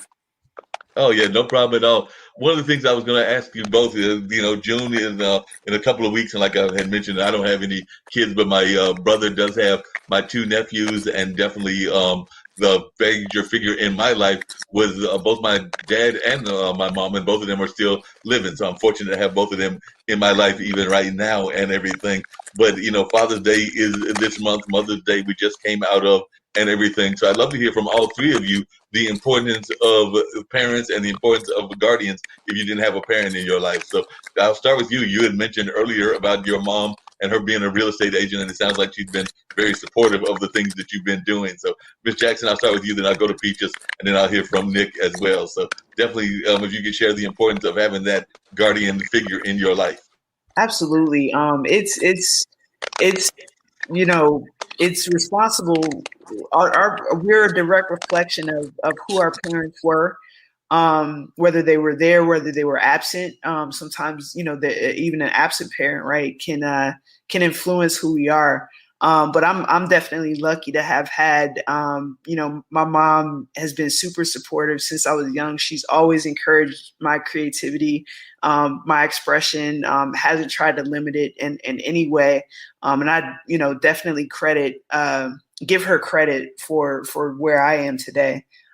Even, my career as an IT consultant, she's also an IT consultant, and I wouldn't have known. So we talk about, going back to the nonprofit exposure. I went to one of the best schools in the country, but I graduated with no plan just because I didn't know what was available until she kind of coached me and let me know what opportunities were out there. So, having a guardian, a mentor, even a parent who's encouraging and supportive in your life is it's essential. No doubt about that. What about you, Peaches? What is your thoughts about having that parent figure when they were in your life, and also being a parent figure? Well, I would say it's very important. For me, I kind of, my mom and dad separated when I was very young. My mom had to get out there and work, and so I really didn't have a strong parenting on either side. I always felt like God was my parent leading me. My mom worked very hard. She had several different jobs, and I find myself distant from her over the years because I started raising my own family and was in the military, this and that, everything going on in my own personal life. But I recently, not recently, but over the last, especially during the pandemic, and as God is moving me and moving my spirit, I told myself I am going to call her and check on her, even though I couldn't see her. And I was calling everybody, to be honest with you. I was calling everybody on the dime, messaging through Facebook, calling how you doing, anything. But certainly my mom, I felt like I want to be there for her because she's older now, and anything I can do to bring our relationship better, I'm gonna do. But having a parenting and being a parent myself, and raising my children and trying to do what I think didn't happen in my life, I try to do the best I could. And now I see them raising their kids, and I think they're doing the best they can based on what I taught them. But having both parents, I can't say I did, but I always felt God was still pushing me. And it's still important for me now, why I have the chance to reach out to my mom and still be there for her in every way I can. So I'd say to people out listening, no matter what your pathway, what your parents, whether you had them in your life or they weren't part, if they're still on the planet, reach out. Reach out and call and do whatever you can. Don't let somebody leave the world or you leave the world without doing that. That's what Yeah. I say about it. No, that makes a lot of sense. What about yourself, Nick? What's your thoughts? Please, you can hear me? Yeah. All right. Yeah, my bad. Somebody was calling me, but I was trying to end it real quick. Honestly, both my parents were separated when I was young as well, so I can definitely relate to that. My mom and dad were very pushing on me. They always wanted the best for me, but they weren't always supportive in the beginning because they didn't know they were always trying to push me into things that they think I would like to do as far as like career paths and stuff, but I didn't want to go that route. I want to choose my life for myself. I didn't want to take the path that they chose for me. And like obviously like they meant well. They wanted the best for me no matter what. And like they loved me the best they could. Obviously, every parent loves their kids, but I don't have my own family yet. I hope to have my own one day. But I'll tell my kids the same thing: is do what you love. Do what you love doing and make an income out of it. I mean, don't let somebody tell you what you can do with your life, because it's your life. You make the decisions every day to go about your own life, and you decide what the rest of your life will look like. Do something that you can see yourself waking up to every day. And like I said, my parents were very supportive. They wanted the best for me, and there were times we didn't always see eye to eye, but they always had my best interest at heart when it came down to it. Where do you see the clothesline being? Say, we were talking to Ms. Jackson about this earlier, but where do you see your clothesline being, say, 5 to 10 years from now, in terms of like your vision and your career vision and all of that? So, where do you see the clothesline being? And you had also mentioned that there is a story behind the titles and everything. So, I'd love for you to share a little bit about that story as well. Sure, sure.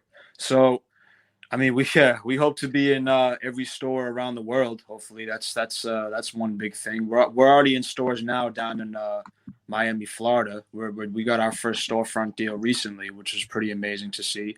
Seeing as we've only been in business for 6 months, so it's pretty great. We definitely try to be strict on marketing and branding and advertising, just trying to push the message out, because when you have a clear message, then that attracts a lot of people, and people like to see what they're buying into. People like to see because honestly, I'll be honest, a lot of clothing brands I see don't have a message behind it. It's just an image on clothing. And the way I look at it is if you have a message behind it that people can relate to, like when you think motivated, it's just like that's second nature. Like I'm motivated to better myself every day in my life. When I wake up, I'm just motivated because I want a better life for myself, better life for my environment, my family, everything, because I don't want to struggle. Like nobody wants to struggle. Nobody wants to go through anything like that. And there were times in my life where I struggled a lot. I had thoughts of depression. I was just always really down on myself. And there were times where I didn't want to be here. But what kept me going was the fact that I had a why, I had a purpose, and I had a reason for being here. I didn't know what that quite was at that point in time, but I told myself there are better days to come. There are brighter days to come. When they come, I don't know, but I do know that down the line, something great will happen if I just stay focused, stay positive, and just keep pursuing the path that I'm going. I've always been a hard worker. Like that. That's one thing nobody can take away from me, because I feel like just my motivation, the way I speak, the energy I give off, and the hard work I put in, because I feel that anybody can talk. It's just, what are you going to do to back that up? And that's one thing that I've always stuck myself to, is believe in what you want to do and always follow through on your word, because your word is everything. Your voice is a powerful tool, and you got to be able to back up what you say. And that's kind of a reflection of me. And I think just the brand itself the brand is a reflection of who I am. And I feel like if people can relate to a story similar to mine, there are other people in the world that are struggling with that, struggling to face their fears, being afraid of being judged by the world around them. And I want to show people that it's okay to face your fears. Fear is not a bad thing. If anything, you have to embrace it, because being afraid means that you're afraid of being able to go forward and understand that you will make something happen of yourself. I think being afraid is a great thing, because people look at it as a negative aspect. But to me, it's not negative at all, because if anything, that means you want to succeed. You're just afraid of how you're going to do it and when it's going to come. So I tell people all the time to embrace fear. Don't be afraid of it, and just be your best self every single day. You're going to have days where you're down. You're going to have days where you don't want to do anything. You're going to have days where just your demons try to cloud your mind, but that's okay. If you get up, just do it without even thinking about it. Just let it come naturally. Things will open up for you, and this life will be so much clearer to you, and things that didn't make sense before will make sense now. And that's what I always tell myself and tell people around me. And that's just the reflection of the brand. Is I want to inspire everybody, motivate themselves, and just empower people to be leaders. Just lead by example. Just be the best that the world wants you to be, and be the best for yourself. Hey, Mitch Jackson, how important was your dealing with fear and, like Nick was saying, actually embracing that fear in your own journey? So I'd love to hear your reflections on what he was saying and how you dealt with that as well. Sure. Super important. I heard a quote one day that, oh man, I'm trying to remember the quote. It had to do with fear, but the courage is actually being afraid and doing it anyway, right? So fear is something that all of us experience no matter what we're doing.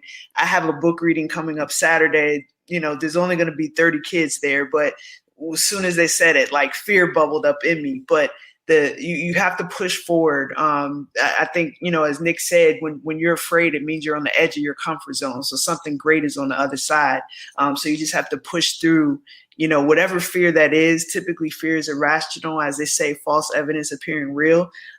So, a lot of times what we're afraid of is not even real, right? It's just our mind playing tricks on us. So it's up to us to kind of push through that and see what reward is on the other side. I definitely agree with you on that, and I'd love to hear what Peaches has to say about that as well. So, Peaches, your thoughts about how you dealt with fear and all of that? Well, fear is definitely a very struggle. I had a lot of fears, and I can't honestly.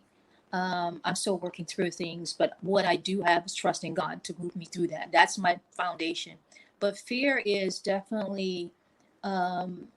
I think society kind of installs that. Let me just kind of back it up a little bit. When we go born into the world, we really don't know what fear, hate, and all this other stuff that derive. But society kind of sort of structures it, and then you kind of start doubting it, and then you start to fear it. And sometimes people can't overcome that. They try and try and try, and there's a lot of times we're still battling the fears that we have to deal with. But just like Nick said, we have to keep going. We got to keep getting up, even when we don't want to. Kind of paraphrasing what you were saying earlier, times where you don't want to, times when you want to just give up, times when you just want to give into that fear. And sometimes I just find myself going into prayer because, I don't want to get too spiritual, but I'm not going to deny God. So let me get a little spiritual here. Yeah, go right ahead. I had to turn to God to help me through these things. But fear is society needs to work on stop and fear with black against white, fear with this and that, fear of losing money. Money is so embedded in this society. We have it to survive. We fear everything. That's because society has it that way. I have a very good idea. I think that could work. I don't know if what you think about it, but I think if 1 million people got together, 1 million dedicated people, 1 million says that we're going to give $1 to each person, we make everybody a millionaire. If 1 million people say we're going to join this, we're not going to make it some cult or some kind of pyramid thing, but we want everyone to build up the millionaire club. So we're going to get 1 million people. Of course, there's going to be some sales tax based on how your money is transferred. Let's say $1.50 to cover the cents that we're going to have to do this. But we're going to give each person a day $1, 1 million people, and make that person a millionaire. Why can't we do that? I don't think there should be anybody in society at this point at a poverty level. But there's always that emotion to strive, and then that's that fear to fail. But we got to keep going on. But I think my idea sounds good. I want to push that. I think so too. I'll join that $1, just $1. Absolutely. Absolutely. We got to commit now. We can't have people get their million and run. But I'm just saying, we commit to getting that each person $1 million by just giving $1.50, $1, and that there's and enough that to go around. is an instant millionaire. I know it sounds like a big, big dream, but I'm just like, we got to stop. Society has to start. Our leadership has to stop it. We have to stop that fear of not being there for each other. It's embedded in our society, and then it just trickles out to everything else. So that's, I think, having a conversation about what society has installed in there is a good start, because that's where we need to start at. We don't start looking at a white person or a black person saying, but it's kids. We're in the playground playing. We making sand castles. Society starts throwing that at us, and then we're like, oh, when the elevator, we scared of the black man or the white woman or whatever. We got to stop it. You know, we got to stop making money the pitfall of everything. People fear that, losing everything after they work so hard. Now we fear we're going to ever make it in life. But here's what I do. I just give it to God. And I can't do no more.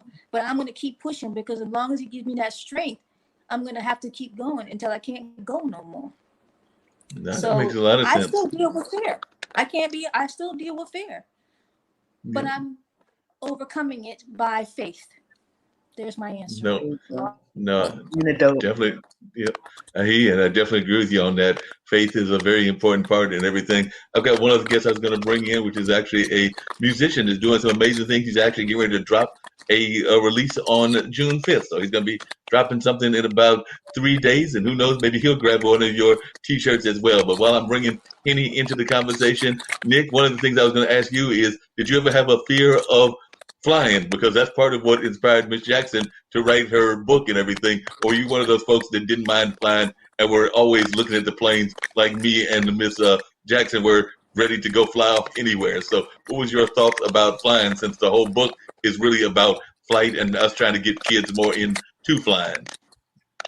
And listen, I've never been afraid of flying. I've always embraced it, because I'm taking that leap of faith to go after what I believe in.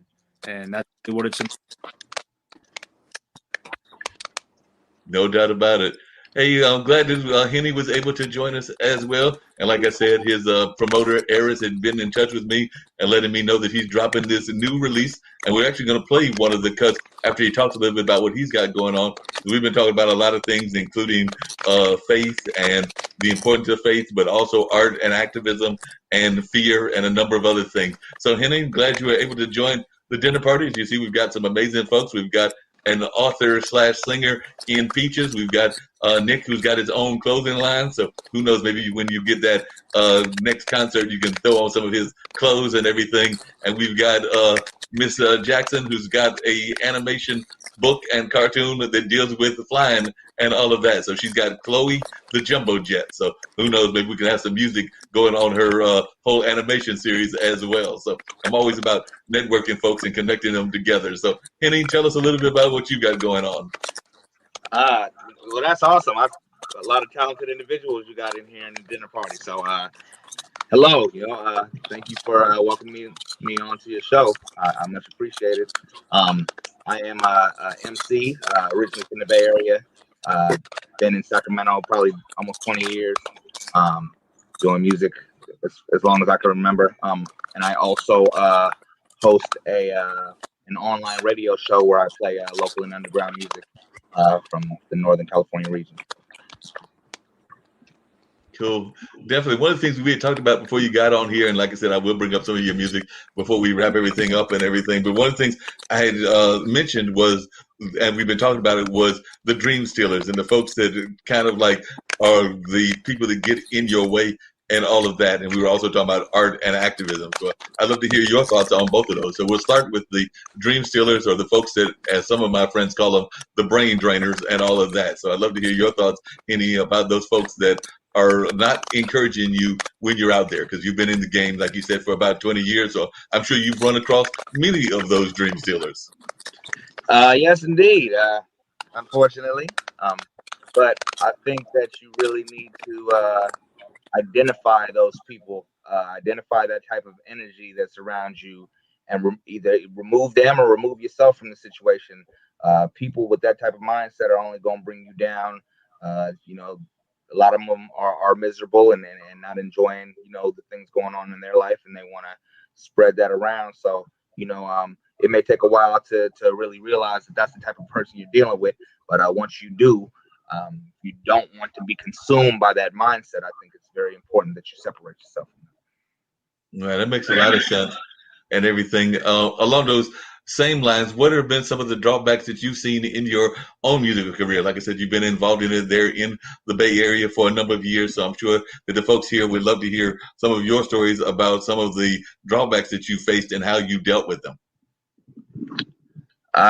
Drawbacks. I've been in a lot of group situations, and so whenever that happens, there's 5, 6, however many people, all trying to come to a common ground, and it doesn't always happen like that. And there's friction and tension, and it kind of holds up the process sometimes. Like you're trying to get to a certain goal, and if you can't get everybody to agree or get everybody on the same page, it don't work out. And so that's probably been one of my main drawbacks, is being in all these different group situations, which I've been told that I don't necessarily need to, because I shine by myself, but I like to work with other people, and try to, we can all win at the same time. You know what I'm saying? I like collaborating with like-minded individuals, but I have had to, like you were saying before, just remove people from my situation, stop associating with those type of people, and really do more of me, and make more music, by myself, and put it out there for people to hear. And I still collaborate, and I still have some group situations going on, but a lot of them are more family now, as opposed to associates that I've met along the way. It's people that I know that I could really trust, that really have my best interest at heart. No, that makes a lot of sense. You got to have that trust, and you got to have that element of trust and all of that. So I definitely agree with you that trust is very important, and that we need to have that on a regular basis. But I was also wondering about, sometimes in the music industry, and particularly in that group dynamics, you'll have the folks that want to pursue the career, and then you'll have those that are what a friend of mine calls hobbyists and all of that. So that can also be an issue as well. So I'm sure you've dealt with that, where the half of the band wants to pursue the career and wants it to go to the top and the maximum, and the rest of them are perfectly fine with their day jobs and all of that. Because I know here in North Carolina, I've got some friends in music bands, and they sometimes have to fight that battle, because they've like, half the band wants to go and do the work, and the other half wants to do it as a hobby. So I was wondering, is that something you've had to deal with? And I'd also love to hear your take on radio, because I come from the world of radio, and I know, unfortunately, commercial radio doesn't always do that great by our independent artists. And I'll just leave it at that, but I'll let you give your thoughts, because I have some major thoughts on that as well. Yes, indeed. Very true. Yeah, I mean, I can't say that I've always just been the person that's just, ready to make things happen. I have,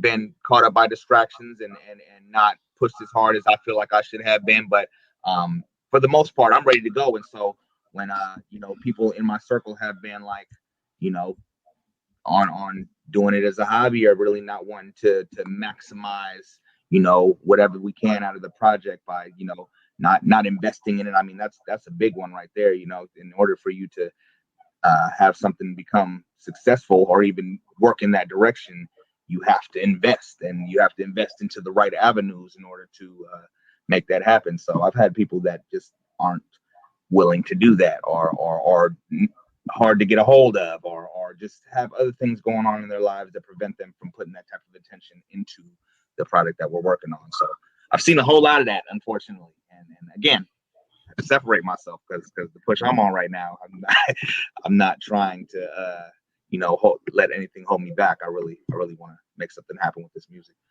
if I can. So that's where I stand on that. As far as radio goes, man, commercial radio, yeah, the reason I started doing radio in the first place is because the commercial radio, I don't feel like, ever gave us underground artists enough of a voice. They play favoritism. If you know somebody, or if you're willing to, drop however much money that they want for you to drop, you could work your way into the circuit. But for the most part, they don't really mess with the locals and underground like that. What's crazy is that the building that I do my radio show in right now is an old 103.5 The Bomb building, and people come to the station, and they'll be like, "Man, I remember back in the day, if you didn't know somebody in the back, or you didn't have some kind of money to contribute, you couldn't make it past this front desk. Like, they would keep you here, and you would have to stand out here and stay out there unless somebody claims you and says that you cool to get in." Now they're walking through the whole building like, "We ain't making you wait nowhere. Come on, get the whole grand tour while you're here." You know what I'm saying? And we're gonna promote you. And we're not playing favoritism. In the 6 years that I've been doing radio, I feel like I've tapped into a lot of the artists that are in the city. I can't say all, because I think it's like 900 million rappers in Sacramento alone, but I have touched a large portion of the locals, and I'm glad that I have been able to provide that opportunity.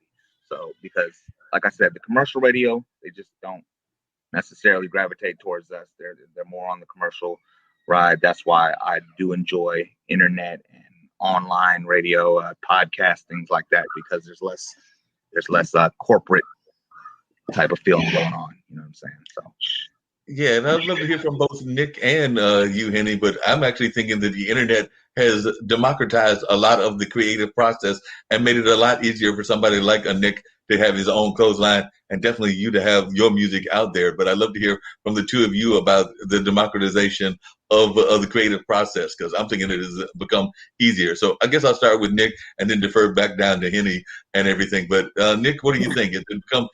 Is it an easier process for you than it would have been if you had been trying to do this when you were a teenager, as you're in your early or mid 20s now? Honestly, man, social media expands every single day. Like it gets so much bigger every single day that like there's really no excuse to not be able to make something happen, because social media is so big. People get big weirdest things. Like, I'm not a hater by imagination, but it's like if they're doing something small like that, I feel like anybody can make it, especially if you put out something that like people can relate to.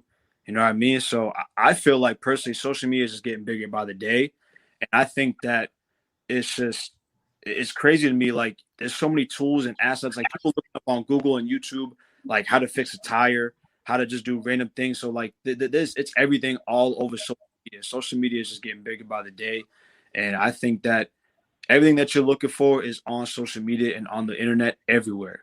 So there's no reason why you can't be successful because of that.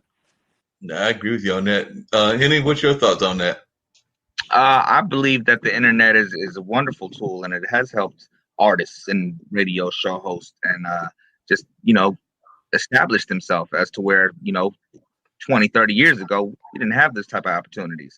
So I really am thankful for it. But on the flip side, I feel like anybody could be a rapper now. You know what I'm saying? Like there's not even the same criteria. Like you can record, mix, master, produce, shoot a video all on your phone. You know what I'm saying? You don't need to go and invest in somebody who's a professional. You have become a professional overnight with these random apps that they give you. So I think it has caused the industry to be a little oversaturated in that aspect. But everybody's got a dream. You can't knock nobody for pursuing a dream. That's just my thoughts and feeling, because now everybody's doing it. You know what I'm saying? And sometimes you look back and be like, now you could have did something different. You know what I'm saying? No hate, but that might not be what you should be doing. But the internet has made it possible for you to do that. So more power to you. And same with radio. You know what I'm saying? I think there's a lot of podcasts going on, and some of them are great, some of them not so much. So it just gives everybody opportunity to do it. It's got its pros and cons to it. And Henry, if you could, I'd love for you to tell us a little bit about this new project of yours, because like I said, I know it's going to drop on 3 days from now. So Aries has made that very clear that it's going to drop on June 5th. So I'd love to hear more about this project and what we can expect. And I know I've got it. She sent a couple of the past videos and everything. So we'll definitely put up like the one that you got about California and maybe a couple of the other ones. But definitely share with us a little bit about this new project that you've got dropping. Yes, sir. Gladly. Very excited about this project. The name of the project is Nostalgic. And what it is it's a sample-based album. I feel like can be catered to my generation a little bit more than the younger generation. All the samples are from like the 80s and 90s. The music is real uplifting and positive. There's barely any profanity on it. Like when I made this record, I wanted, my kids are starting to sing along to music. So, there's certain things I got to turn off. I can't have you repeating some of the stuff I said, but on this project, there's the majority of it, they can listen to it. My grandmother can listen to it. You know what I'm saying? My mother doesn't listen to a lot of my music just because she thinks it's all, and I'm not even that graphic of an artist, but she hear F-bomb something here and there, and she, it turns her off to it. But this album though is something that I feel like she can enjoy, and she steps too. You know what I'm saying? So it's something that she could step to with her step crew. You know what I'm saying? But it's real. It's a feel good album, and it's gonna take you back to the 80s and 90s. You'll get that type of vibe when you listen to it. It's 8 records, produced entirely by my DJ, Just Loyal.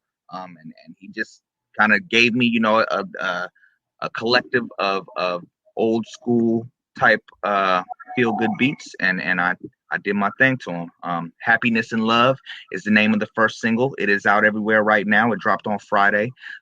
It's got an Al Green sample on there. You know what I'm saying? So that'll just give you a feel for where we going with the project. Like it's the feel good vibes. I believe the sample I use is Let's Stay Together.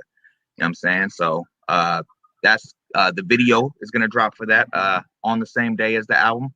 That's also my birthday. The album release party is also that night. It's gonna be a real big day. I'm looking forward to. But the video, I mean, it's just gonna show me interacting with my kids at the park, and it's just a whole lot of feel good vibes to it, man.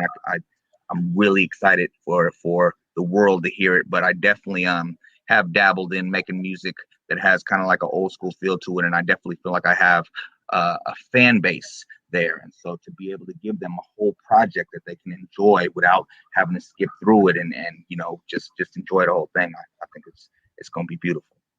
It sounds like it's going to be amazing. I want to know, is there space for Nick's Clothesline to be featured in one of those videos? Because like I said, I'm all about networking people and connecting them and all of that. So maybe we got to find a way that Nick's Clothesline can get on there. And I'm sure that even though he's in that mid-20s, he can even get there with the beat and everything. Because you said that even though you were going for the beats that our folks might be able to relate to, the younger folks can get with it as well. Oh, yeah, most definitely. It's not just for my generation, you know what I'm saying? But my generation, I think, may enjoy it maybe just a little bit more. But I mean, the stuff I'm talking about, like, it's can be related to by the masses. I feel like it's going to be a breath of fresh air compared to what you hear on the radio right now. You're not going to hear anything else like this. But I would like to know a little bit about your brand, Nick, and what your clothing line represents, and possibly get behind it. Yeah, sure, man. So like I said, we're not your typical motivational clothing brand. So our clothing brand is called Only the Motivated. I'm wearing our black t-shirt right here. I don't know if I like it already. So basically, it's an uplifting, positive, motivational brand just centered around building leaders from all walks of life, helping every individual get out of their comfort zone, stay motivated in dark times, because there is a lot of dark times today, and people just have that fear of being judged by society. And not many people have that freedom of expression, being able to be who they are. And I feel like, honestly, I've come from a bad background. Like there was times where I wasn't always motivated. I had times where I didn't want to do nothing. I was in a dark place at a dark time. And I just told myself every day I had to motivate myself to be better, because when you wake up, it's just second nature. You're motivated to perfect your music career, perfect your clothing brand, perfect no matter what profession you're in, you're instantly motivated because it's just, again, second nature. You don't even have to think twice about it. So I feel like just me wearing my brand just motivates me to go out, work out, go perfect my craft in any way I can. Like it just gives me that good feeling, man. And I'm always out to uplift, motivate, and empower everybody to be their best self, because we all have a gift and a purpose on this earth. Some of us may not know what that purpose and gift is right away, but I was just telling everybody before you came in, you have to embrace it when it comes in front of you, because you can't run from it, because you get one sign in life from God, and that one sign you cannot run from, because if you run from it, you're going to live your life with regrets. So that's my story and what the brand's about. I'm sold. I stand behind it. That's beautiful. Yeah, that's what I'm doing with the project and the music that I've been making up to this point. Like I really try to motivate. I try to motivate the artists in the city that come on my show and give them their roses. You know what I'm saying? Even though they ain't made it to superstar status yet, like we try to celebrate everybody and encourage them to go out and be the best version of them that they can. So I would love to wear your clothing in one of my videos and promote it, you know what I'm saying? And possibly, I don't know where you're located, but possibly have you on my show and come talk about it. We're I'm actually in Boston, Massachusetts, so I'm actually pretty far. Other side of the world.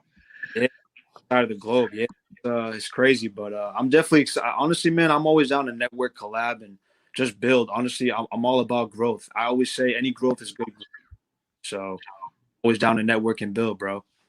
Okay. It's all about networking and building, and we're gonna see if we can't get this video going, which is the one that you just did.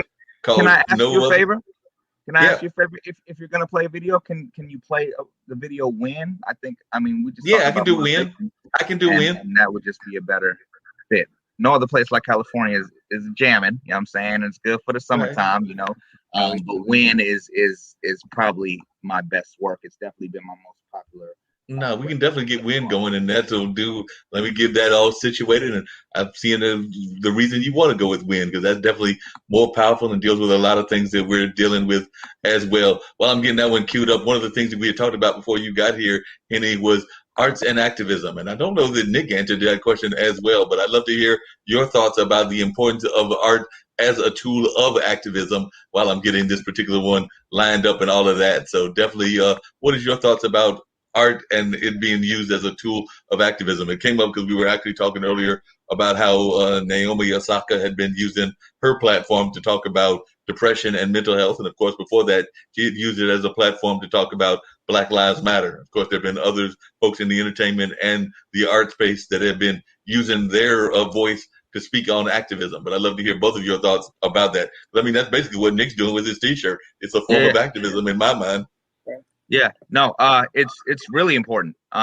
You know, anybody in the arts, for the most part, you know, goes out and either, you know, if you're a painter, you go and paint things and have, you know, people come and purchase or even look at your stuff. You know what I'm saying? Artists, producers, anybody, they get a platform and they get people that are willing to listen to them. You know what I'm saying? Like, that's what's crazy about music, is how much it can influence people to do things that, you know, they wouldn't want to do, but just, you know, give you a different perspective. If you hear that an artist is doing something that it might, and that's your favorite artist right there, it might encourage you to want to do it a little bit more. So I think it's very important that artists use their platform to address issues with police brutality and mental health and you know, all kind of suicide. You know what I'm saying? Like, just things that need to be touched on, that are you know, sensitive topics, but definitely need to be put into people's ears more often. And who better to do it than somebody who's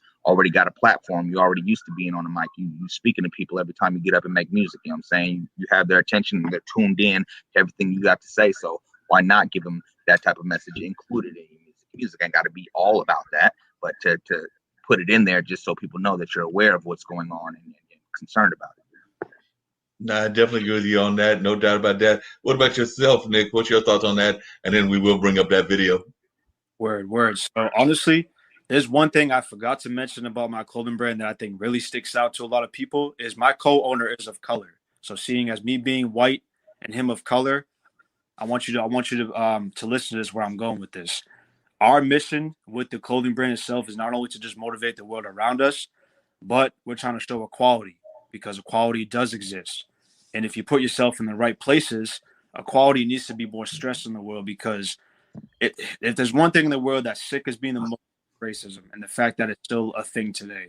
And my two brothers are of color, and I love them dear to my heart, because they're one of the realest people I've ever had in my life. And I always surround myself with people of color, because the people that are my skin tone, they don't see the same views that I do. And it sickens me, because how can you not be accepting of anybody else that's of color or whatever skin color you are? I don't care if you're blue, orange, red, it doesn't matter. We all bleed the same. We all breathe the same air. We all share the same atmosphere. Hell, we're all going to die the same too. You know what I mean? But there's no reason to treat anybody differently. I don't care what walk of life you come from. I'll always love you, give you the same care, the same honor, and everything like that, just the same as I did somebody else. And our mission is to show that equality does exist. And honestly, the way I look at it, you don't see many white and black owners coexisting together in any business. You know what I mean? So that's one of the things that I want to put out as well, is we're just trying to put stress equality to the world, not only motivating and uplifting, but just equality itself. Yeah, no doubt about that. And I hear what you're saying, and I definitely agree with you. And we're going to put on this song and everything. But even before we get to that and everything, I'd love to hear from everybody their thoughts about the month that we're in and all, because we are. And I was actually seeing if Peaches is still around, and see if I can grab her comments as well, because, you know, this is the month of pride and everything. So I'd love to hear your thoughts about us not just encouraging people along the racial attitudes, but also around orientation and a number of other things in that regards, because we do know that a lot of folks are dealing with the fact that we're celebrating Pride as well in the month of June. So I'd love to hear your thoughts about supporting not just in terms of ethnicity and race, but also in terms of orientation. Honestly, I think orientation is just as important. I mean, if you're good to show me the same respect, I'm gonna treat you exactly the same. I don't care where you come from, what you're about, or what you stand for. I'm gonna show you the same love and same support that you show me, because I think it's all about being equal and just about accepting one another, who they are and what they stand for. You shouldn't treat anybody differently. If they show you the same respect and love, you gotta show the same thing back, and that's how I look at it. Yep. What about yourself, Ms. Jackson? Same. Inclusivity includes sexual orientation, and it's important. We all are different in some way, right? So it's important to support just people and be a supporter of people, not just a supporter of one race or one orientation, but it's important to be inclusive in how we extend our support to people. So it's definitely important. I think it's great that we have a month to celebrate our brothers and sisters who may have different orientations. I think it's super dope. Yeah. Henning, and then with Peaches, if you can unmute yourself, I'd love to hear your thoughts as well. And then Henning, and then we'll hit this song. Well, here's what I say. I say, if no one told you were black or anything other, how would you know? How would you know? So we go back to society, and we can have another show about that. We have to stop branding people and stop labeling things and categorizing things, and we just need to work it together and unify. That's my thoughts. Appreciate it. What about you, Henning? And then, like I said, after your thoughts, and I'll go ahead and hit this song. Yeah, I don't discriminate against nobody, like any walk of life. I love people in general. You know what I'm saying? I feel like it's very important that we give them this month to celebrate, who they are and be free and enjoy, being that without judgment. And I noticed that a lot more children these days are learning about, the different walks of life earlier. My son has, friends from all different walks of life, and he tells me all the time. And I think it's just awesome that he embraces it and just has never made anybody feel bad about, being different, and just, enjoys people in general. So I think that we should continue to push that and encourage people to not judge folks based on nothing about them. You know what I'm saying? Because we all different. We all meant to be different. If we all look the same, this world will be a boring place. That's how I feel about it. I definitely agree with you on that. I've actually got some comments about that youth leadership as well. But first, we're going to play this cut and everything. And this is Henning Holyfield featuring Mr. FAB. So let's check this out right now. Sack, boy.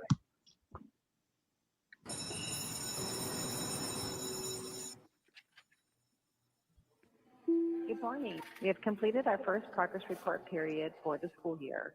Progress report grades are now available in the Student and Parent Areas portal. They will appear under the Grades tab. If you have any questions or concerns about a grade, please contact the teacher via email. Progress reports will not be mailed out. Thank you. How's it going, Mr. Harris? Good. Think I wasn't going to notice you were late today? I saw you sneaking in here. Where's your supplies at? I left it at home. I was late for the class. Mm-hmm. I'll take that phone.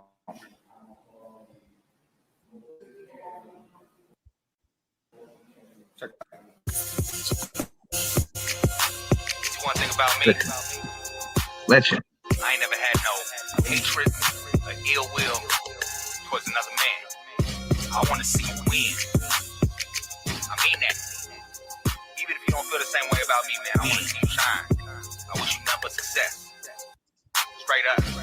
If we happen to cross paths, you gon' see that I'm a different breed. I've always enjoyed seeing other people succeed, seizing every opportunity to do a good deed. And hopefully all of my seeds gon' follow my lead. I truly hope that you receive all that you need. I believe that you can achieve all of your dreams. And I believe you can make it through any situation. Just holla at me if you're in need of some inspiration. I do my best to lift your spirits like a hovercraft. I ain't gon' criticize you. Won't be no judgment pass. Let you know you're capable of recovering when you fumble.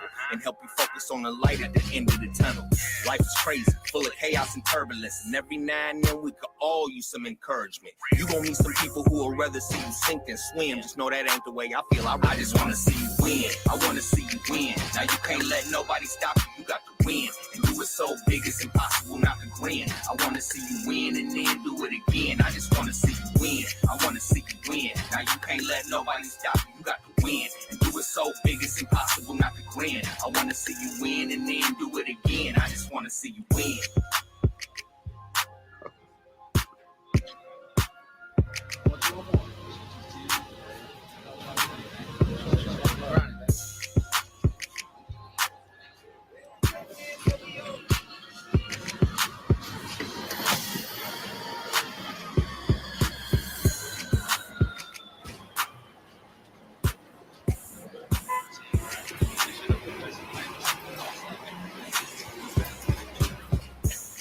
I wanna see you get your visa. Hey, stack your cheddar, get your cheese up. If you a shooter when a sucker slide up, bruh, don't freeze up. Yoke that thing, let it squeeze, bruh. See, I'ma clap for a nigga when he win. I ain't never finna pout. You see me, I'm about to grin. Shit, Chuck E. Cheesed up when I'm smiling ear to ear. Cause when they let a real nigga win, boy, we all win. And I be in the jets to the hills, to the mountains. Bounce out, hella diamonds, hella wet, look like fountains. They said I got 2 jobs, shit, I got about 10. Cause a nigga working a 9 to 5, waiting on minimum wage, nowadays can't win. Hustling like Jamaicans, working like Nigerians. And if this rap shit slow down, I'm a pimp again and knock a bitch from Siberia. And send her that way on the ice tray. With a fucked up attitude, say punk bitch, have a nice day. I just wanna see you win. I wanna see you win. Now you can't let nobody stop you. You got to win. And do it so big it's impossible not to grin. I wanna see you win and then do it again. I just wanna see you win. I wanna see you win. Now you can't let nobody stop you. You got to win. And do it so big it's impossible not to grin. I wanna see you win and then do it again. I can't understand why people hating on each other. I ain't cool with that. I don't believe in doing that. It's a proven fact. Unless you crossed me and you lost me, just remember that. Come at me wrong, you gon' get that same energy back. It's as simple as that. See, I'm a fan first, standing in the front row, clapping until my hands hurt. See, I'm an entertainer, but it's way deeper than that. I ain't got nothing but support all over the map. The world will try to take you down, that ain't in my nature. Now I'ma congratulate you if you winning, player. I'd rather be a stimulator than an instigator. All I do is show people love. I've never been a hater. See, I just wanna contribute to the city shine and bring the culture one step closer to the finish line. Just something to keep in mind when you think ahead. You gon' always have my support because I just wanna see you win. I wanna see you win. Now you can't let nobody stop you. You got to win. And do it so big it's impossible not to grin. I wanna see you win and then do it again. I just wanna see you win. I wanna see you win. Now you can't let nobody stop you. You got to win. And do it so big it's impossible not to grin. I wanna see you win and then do it again. I just wanna see you win. Win. I just wanna see you win. Win. I just wanna see you win.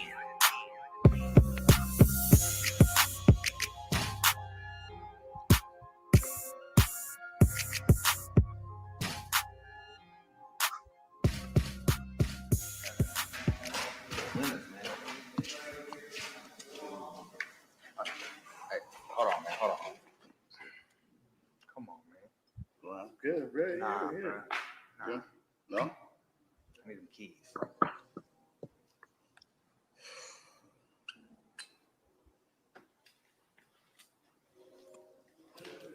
If you're gonna take me to the house, and I could at least tip you. Yeah. No, I'm not gonna get it out. But you want to see me lose. I just want to see you win.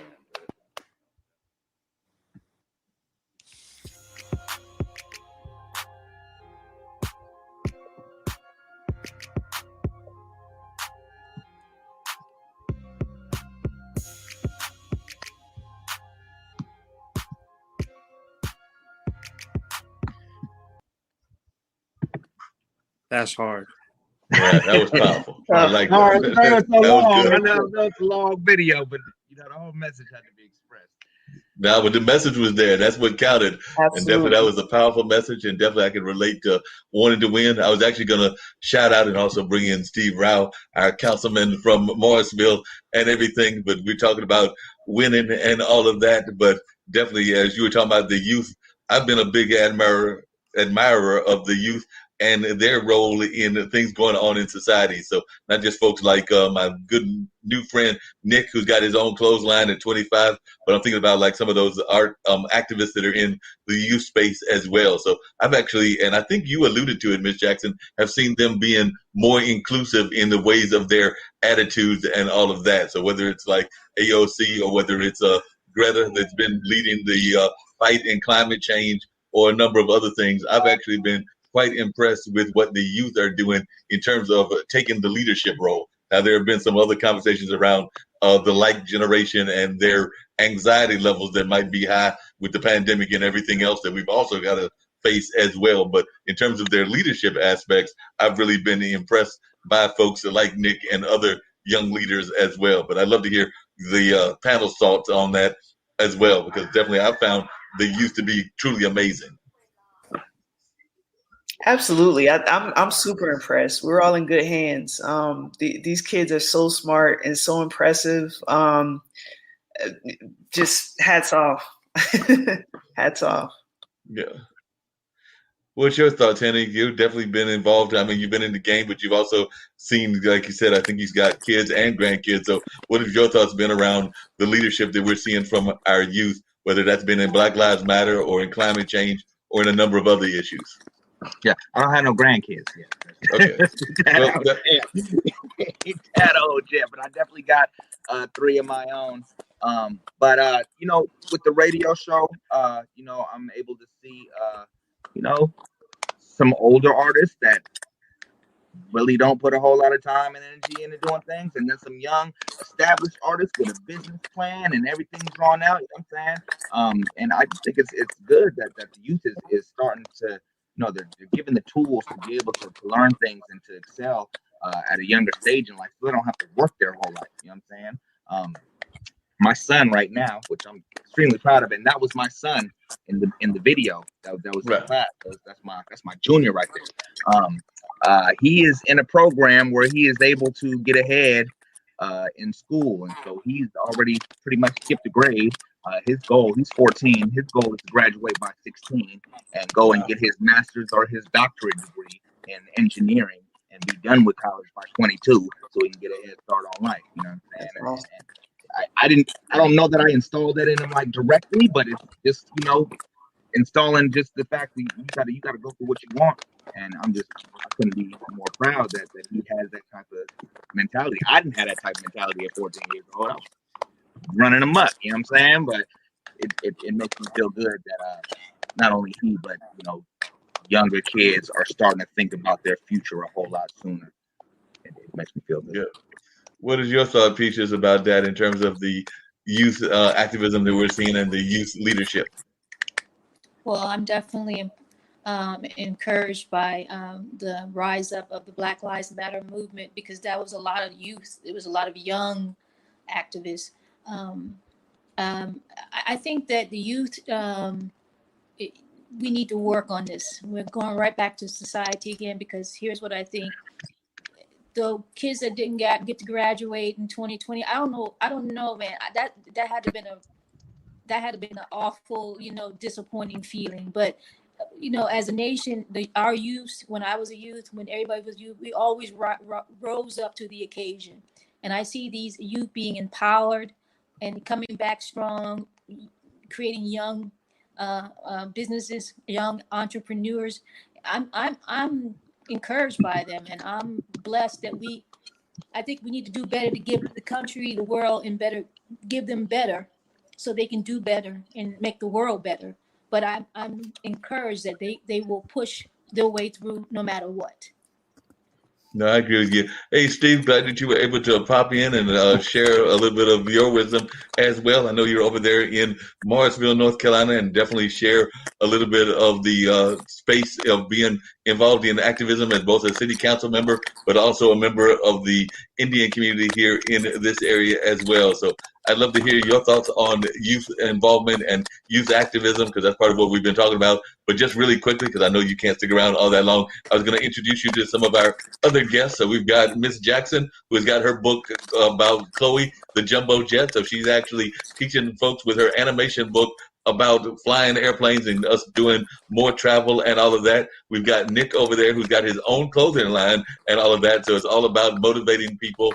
And we've got Peaches, who is both a author and a singer and does all kinds of amazing things. And then we've got Henny, an old guard member of the Hip Hop Wars and all of that, and definitely been involved in hip hop for a number of years and all of that. So definitely some amazing folks. And now we've got Steve Rao, who is a city councilman over there in the Morrisville, North Carolina.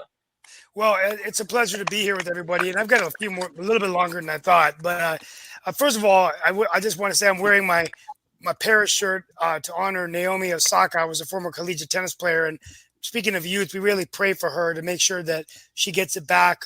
She is a great tennis player, and I'm a big Serena fan. So now let's talk about Serena winning the French and breaking history, but I don't wish it was this way. And I just feel so bad for her, but we'll pray for Naomi Osaka and her family. And I was really relieved that I heard Rafa Nadal, Federer, Djokovic, all the top players in the world are in her corner. And that really meant a lot to me. So let's hope, pray for her. But I'll just say that you all have really summed it up well. I mean, I think that we're at a crossroads in this country's history, and I truly believe that the youth are. I have a daughter that's a Tar Heel journalism major. I look at these young kids in high school that are in robotics and talking about jobs of the future. They're much more aware of their surroundings. There's a lot more information they have at their fingertips, but they're very active in their society and their community. And I think that that's where change is going to happen. It's going to happen through the hearts and minds of our young folks that are empowered to address some of the issues that we're dealing with right now. Our country, we're in the middle of a pandemic, but I see it every day on the ground. I call it the disease of bigotry, of racism, of hatred, of terrible, terrible things. But there's no vaccine. There's no cure. There's no medication. You can't diagnose racism on a medical exam. But we know it's existing in the hearts and minds of many Americans. And so we have to have these young people, and they're doing it, having conversations that are uncomfortable, not just closing a book and saying, well, that happened, we got to move forward. We can't move forward unless we have an honest conversation about what happened in the past, right? And so I think the challenge we face as America, which most people don't realize, is that, when my parents came from India to the U.S., Mark, America was 60% young and about 35% over 60. Today, it's reversed. So today, because of healthcare and because of the advances we have, the irony is that 65% of America is older, and at the same time, we're becoming more diverse. Yeah. So I truly believe, from an economist, from a political scientist perspective, that's the issues we're dealing with in America. It's a cultural war. So you elect Donald Trump president that's coming from the rural white areas of America, working class folks that were put out of work, anti-immigration, right? All of that stuff. At the same time, you've got young people with great ideas. So it's this dichotomy where the irony is India, where my parents came from, and this is going to shock all of you. 65% of India under 25 years old. Wow. 70% of the nation, right? 70% of the nation. And I did not. Yes. And I did not realize that. And by the way, I want you to finish that thought. But before we finish that thought, I know that Nick's actually got to bounce off, and Henning as well. But Nick, before you bounce off, I would love for you to share your website and let folks know how they can reach you, how they can support this great clothesline of yours. By the way, Nick is 25 years old and has his own clothesline. So definitely, I'm quite impressed. And hopefully, like Peaches did, and she might come back before I totally wrap up, I would love to have all of you back, because I love having my guests come back on a regular basis. And one of the questions that I have all my guests do at some point is give their words of encouragement to our global audience. So that's something else that, as you give the website, that I would love to have from you and Henning as well. So I'll start with you, Nick. Nick, if you could tell us how we can reach you, how we can support this great company of yours, and any words of positivity that you would like to share with our global audience. Perfect way to end the whole thing, man. I'll leave it with this. So our personal IG is @onlythemotivated. Our website is www.onlythemotivated.shop, not .com, .shop. And I'm going to leave it with this one quote. Your success is hidden in your daily routine. I'm going to say it one more time.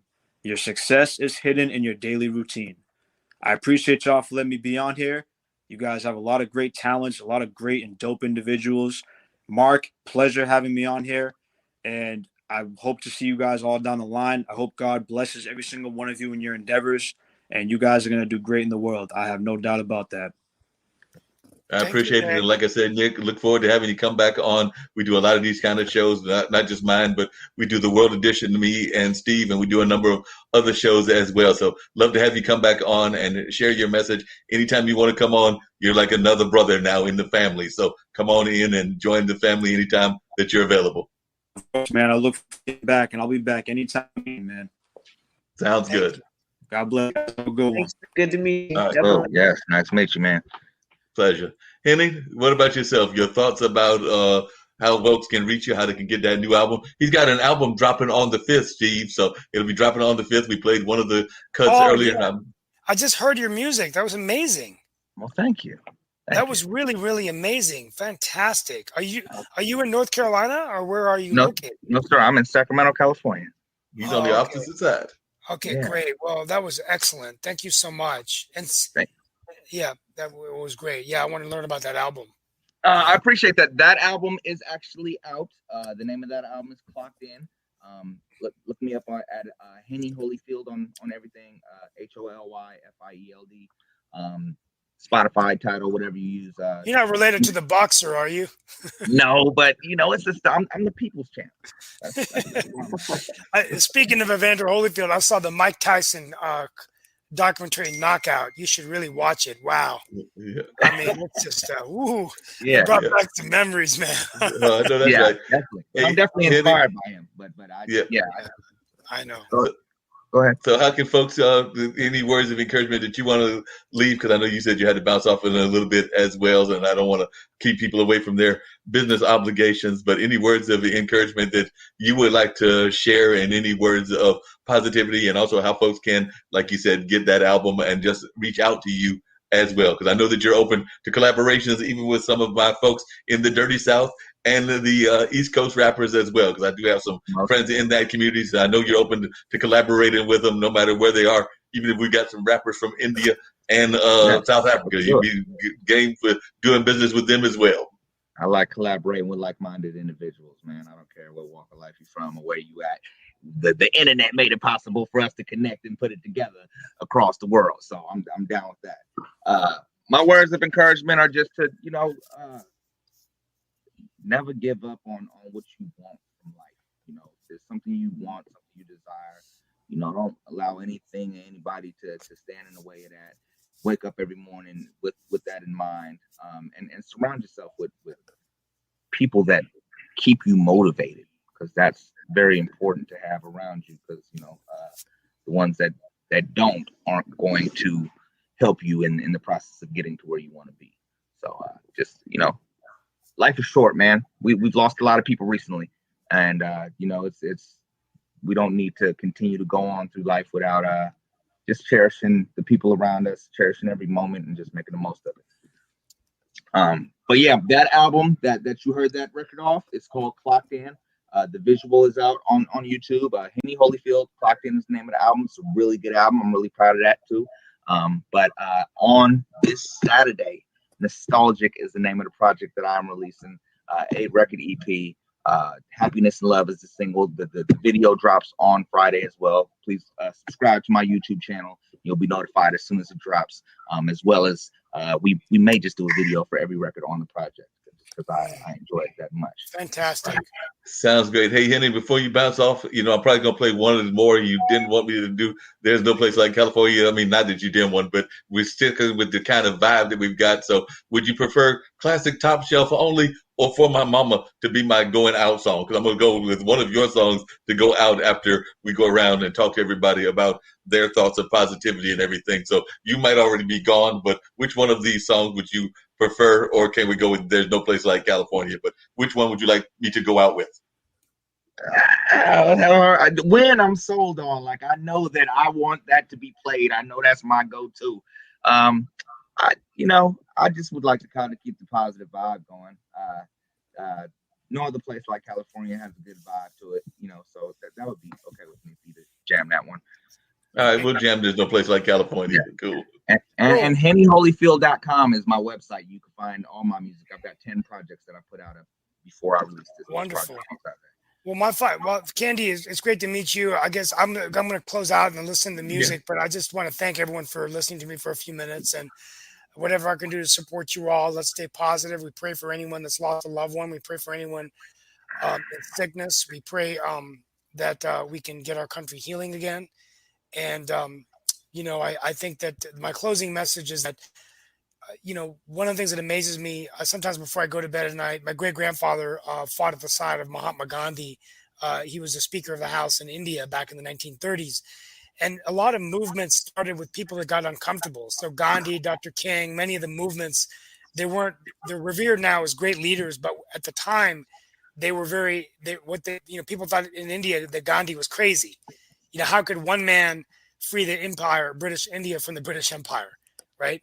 And even Winston Churchill laughed. And here you go, India is the largest democracy. So I think I think it's too easy to get comfortable sometimes because we all sort of stay in our own lane. And I think that's where we need to work together as a community and society. And I think if we do that, America we're a great country, but we need to provide that opportunity for everybody, right? And anyway, that's my closing message. No, I appreciate it. Definitely, I agree with you on that, and a very powerful one. Any other thoughts that you had that you wanted to share about the project, about life in general? I know, like I said, I knew you had that meeting that you had to go to, and I was actually going to ask what your thoughts were about the rap divisions, because I don't know whether you got time to answer this now or you want to answer on a return trip. But I sometimes think that we get too caught up in the divisions, even in the style divisions, because I come out of the blues world, and there are different camps of blues, just like there are different camps of R&B and different camps of hip hop. But I sometimes think that we get too caught up in those camps and paying too much attention when we just need to be finding the good music in all of those camps. But I was just wondering your thoughts on that. Yeah, I don't have a meeting to get to. I got my kids that I gotta make sure that they're all right. I had to pull away from them just so I can come in here and be with y'all. But yeah, I gotta go make sure they're good. But rap division, man, I'm a firm believer in bridging the gap. I feel like when you put two different genres of music together, it's beautiful most of the time. Now, I'm also a firm believer, if you're gonna do it right. Please don't butcher nothing if you decide to make some blends together. But I've got a rock collaboration. I've got a reggae rock collaboration. I've got I'm interested in doing some country and wherever the road takes me. Yeah, I would love to collaborate and bridge the gaps as many times as possible with as many different genres of music. I did an EDM track. You know what I'm saying? Like, I don't really stay inside a box. This album that you're about to get is just one side of me.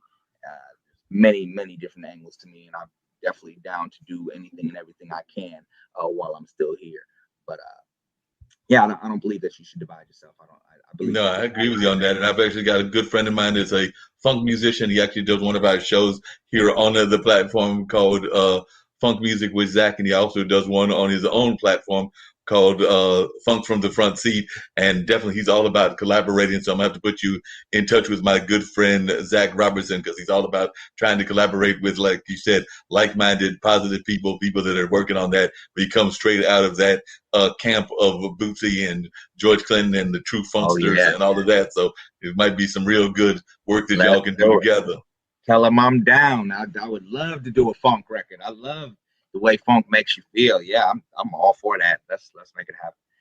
Well, like I said, I've already sent Eris, who is your publicist, his information. So I know he's got his own publicist, but he's also down for doing, like I said, those collaborations. So I'll definitely make sure that y'all can reach out and get in touch, because as y'all can tell, I'm all about networking and connecting people and making this positive vibe happen on a regular basis. But I'm going to let you slide over there, take care of those kids and everything. I'm going to have a couple of closing comments from Miss Jackson and let her get on out of here. She's been a trooper and stuck with me the whole time, and I definitely appreciate that as well. And then, like I said, we'll close it out with your particular song, and if she wants to stick around for that, she can, and all of that. So definitely actually, since you're playing off of YouTube, if you would just look up Happiness and Love.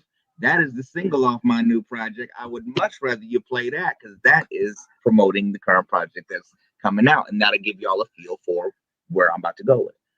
And I'm all about that. I'm all about us playing the original stuff that's going on and all of that because we are all about doing the original versions and the stuff that's out there, more modern versions and all of that. So we will get Happiness and Love and save that other one for another one of my shows. So I'm going to pick that one up for another one of the shows and play that at a time. But now, right now, we're going to find Happiness and Love and get that one so that folks can hear what you got going on in that regards. And you're right, that was a Al Green kind of deal and everything. So I'm gonna see if I can't find it and everything because I don't see that that's among the stuff that she sent me. But I'm sure we can find it. So while I'm looking for it and everything, what has been your thoughts, Miss Jackson? You've been with me much longer than you probably expected to be, but I hope that you've enjoyed this show and enjoyed us having a good time here and all of that. So I love to hear your thoughts about what we've been hearing and just your thoughts about the whole show, the platform, and just the message of positivity to our audience and all of that. I just want to bow out. I don't mean to interrupt you, but I'm gonna go get to my kids. Thank you for having me on the show. I really enjoyed it. I really enjoyed the energy and talking to both of y'all, and I would love to come back anytime you would have me. Thank you, and y'all have a blessed rest of y'all day, man. Thank you. Take care. You do the same. Definitely appreciate being on here. Definitely am super grateful for the invite. I always love to connect with positive, like-minded people. So it was great to meet Nick, Henny, Peaches, and Steve as well. Great to meet you. So thank you for having me. In terms of positive closing words, just explore beyond borders, laugh as much as you possibly can. I think people underestimate how important laughter is. I think there's literally a Bible verse that says laughter is medicine. So laugh as much as you can. It's the fuel to keep you going. And never, ever, ever, ever give up on your dreams. Keep going at all costs. Your dreams are a gift from God. So again, it's our job to nurture them to fruition. No doubt about that. It's got to do that on a regular basis. And I agree that too often we take life too seriously, and we got to have that smile and that laughter and all of that. And it also helps if you got like the company as well, because like I said, I definitely saw that Yorkie made its a cameo appearance as well, and we love having the cameo appearances. You don't know this, but one of the shows, and she's actually appeared twice, and unfortunately the animal has no longer around. I think it flew away or whatever, but one of our past guests had like a bird in that whole macaw kind of realm and everything. So it made several appearances, I think at least 2 or 3 times on our shows, and would come in and would squawk and all of that. So dogs actually did well because some of the animals and some of the other guests that are coming from the animal kingdom like to also be vocal and make their presence known and everything. So I don't know, was that a Mr. or a Miss Yorkie? But Mr. Wahoo. Mr. Wahoo was doing a good job and being a cooperative companion and all of that. So we definitely appreciate that on that line and everything. So definitely I was glad that it was a cooperative one and not one that was non-cooperative in that sense. As long as I picked him up, he was going to remain cooperative. That's always an important thing. They do love companionship. I was actually just recently looking at pet adoption of my own because I used to have a cat. I've had geckos. I've had dogs when I was a kid, but nothing recently. And I was looking at pet adoptions, and unfortunately, they sent me a letter saying that the one I applied for had been taken, but that there were other ones that were possibly available. So I'm waiting to hear from their foster parents and seeing about having a meeting about possibly getting a pet because it's been years since I've had one as well. So I'm a big fan, and I know my brother and my nephews have got their dog, and Mom actually had a dog that she had to give away because it was too big of a dog, and she's in her late 70s and all of that. So it was too big a dog for her, but she's actually looking at getting something smaller, like something like a Yorkie or something that would be at least a medium size. So I have to tell her that maybe she needs to consider a Yorkie because it looked like it was a very cooperative dog and not quite the super overly small type. So I think Absolutely. Yeah. He's a big Yorkie. right. And I think that's what she said she wanted, was something that was like more of the medium-sized dogs and all of that. So that might be something that she might have to consider in that regards. And I'm not having any luck, and he's not around to help me find it. So I'm going to look for it. But in the meantime, I'm going to put on the other one while I'm trying to find that one. So he might wind up getting the California one after all, because I'm on his website and I'm not finding the one that I want. So I'm going to play No Other Place Like California. And maybe while I'm playing that, I will reach out to his publicist and see if she's got any idea where I can find the song that he wants us to play. And maybe he'll get a double dose of all of that. So if you could let folks know once again about the book and where they can find the book, and definitely about the reading, because we do have listeners, even though it's a global network, we do have listeners from this area as well. So let folks know about the reading also. Awesome. Absolutely. So you can find the books on Amazon or travelwithchloe.com. So TRAVELWITHCHLOE.com. You can find the cartoons on YouTube. You can find the app in the App Store under Travel, Chloe the Jumbo Jet travel app. And then in terms of the book readings, I will be at LeBauer Park in the Children's Garden at 1:00 every Friday this June. And I will be at the Children's Museum of Alamance County June 16th. I believe at 10:30. I can, shoot that time over to you, but I'll also be, if you check the Children's Museum of Alamance County, you should be able to find out when I'll appear there as well. Sounds good. So we're going to put on No Other Place Like California while I look for this other one that he was referring to. Awesome. And that'll get ready to wrap everything up. I've thoroughly enjoyed having you on as a guest. And like I told everybody else, if you're able to come back anytime and share the different projects that you're working on, we would love to have you come back on whenever you're available. Awesome. Sounds good. Thank you so much for having me, Mark. No problem. All right. Thank you. Say bye, Wahoo. We're going to go for a walk. Understood.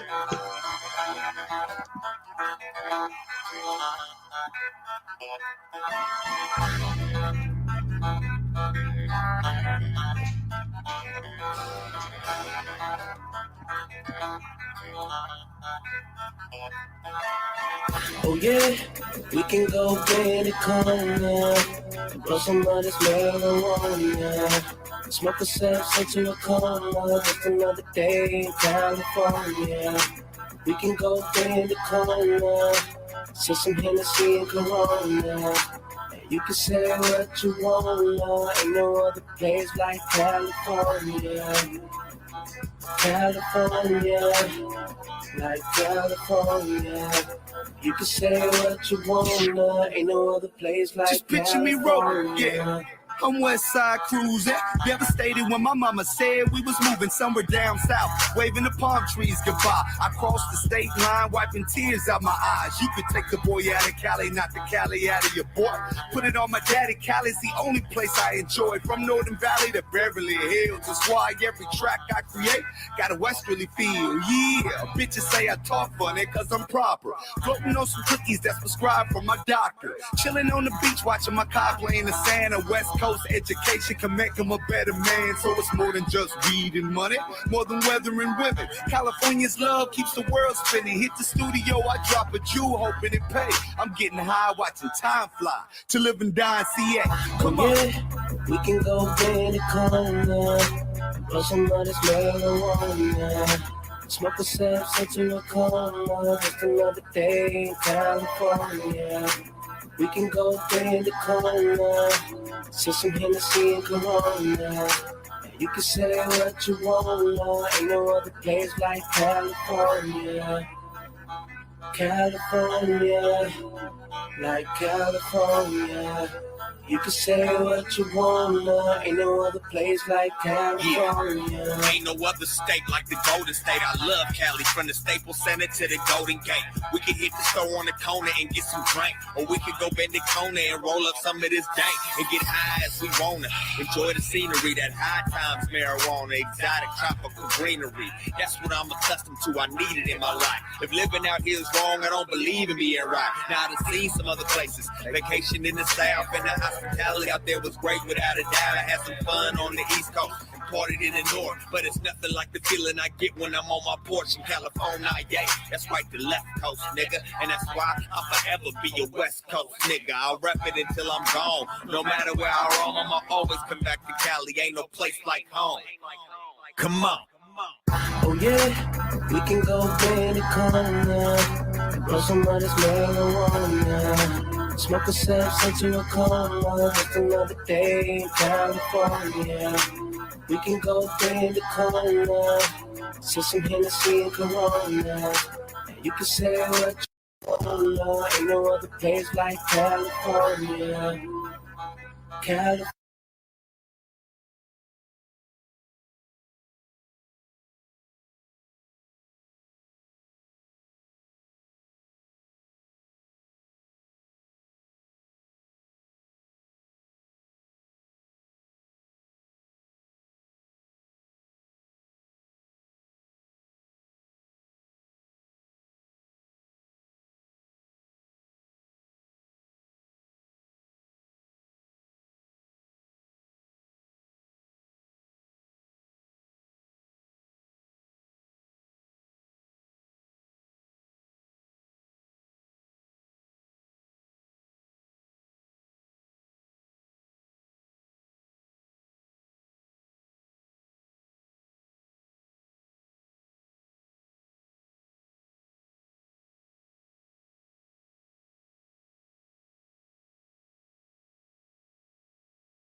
You can say what you want.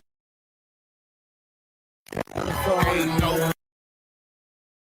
It's where you can't pay a nigga enough to move up out it. I'm a West Coast nigga, the best coast nigga, the home of Aftermath and Death Row nigga. I grew up off the mob figures, Killer Tay and C-Bo. And every nigga in the hood think they Debo. West side till I die, can't keep it on the D-Low. Sack to the Bay to L.A., that's my people. California beaches and bitches is so beautiful. Get out of line, perfect day for another funeral. The marijuana on my mama, it's indigenous. So many flavors, straight fire, this shit ridiculous. You ain't got fire, hell nah, you can't hit this. Take pride when I roll mines, I'm so serious. Hella swisher and liquor for all my niggas. Cali living, yeah, we rep it and praise it like our religion, West Coast. Oh yeah, we can go bend the corner, blow some of this marijuana. Smoke ourselves into a coma, just another day in California. We can go bend the corner, sip some Hennessy and Coronas. You can say what you wanna, ain't no other place like California. California, like California. You can say what you wanna, ain't no other place like California. Yeah, we can go bend the corner, blow some of this marijuana. Smoke ourselves into a coma, just another day in California. We can go bend the corner, sip some Hennessy and Coronas. You can say what you wanna, ain't no other place like California. California, like California. You can say what you wanna, ain't no other place like California.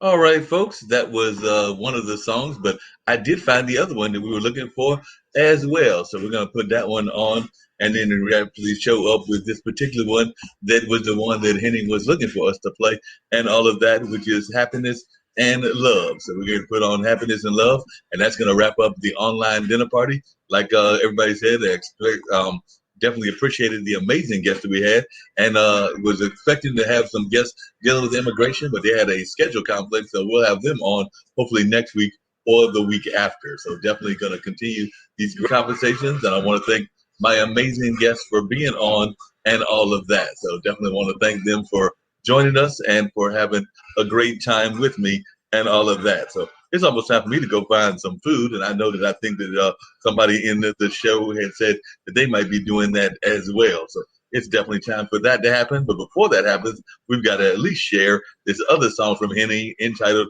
Happiness and Love. So you're going to put that on, let y'all check this out as well, and then use that to get on out of here and have another amazing online dinner party on tomorrow. I mean, not tomorrow, next week. Yeah, I'm over there having such fun that I was trying to rush it and do it every day. But right now, let's check out Happiness and Love.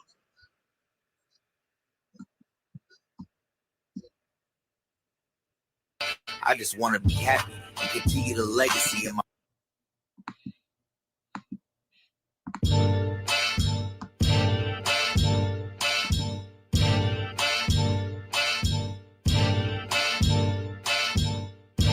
Oh yeah. Happiness and love. That's all I want.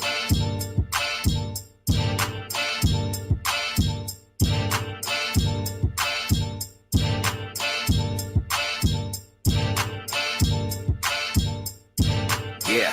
Instead of focusing on what I ain't got, I'ma concentrate on what makes me smile. I know a lot of people wanna take my spot. I can't allow the negativity to break me down. Nah, not today, Satan. I'm not falling, I'm shot calling and playmaking. I'm not stopping until I'm balling like Troy Aikman. Ignoring all of the hating and insubordination. Yeah, I just wanna be happy and continue the legacy of my mammy and pappy. And then rub it in the faces of the ones that doubted me. And make sure my loved ones and family is proud of me. Yeah, I grind hard for my girls and my boy.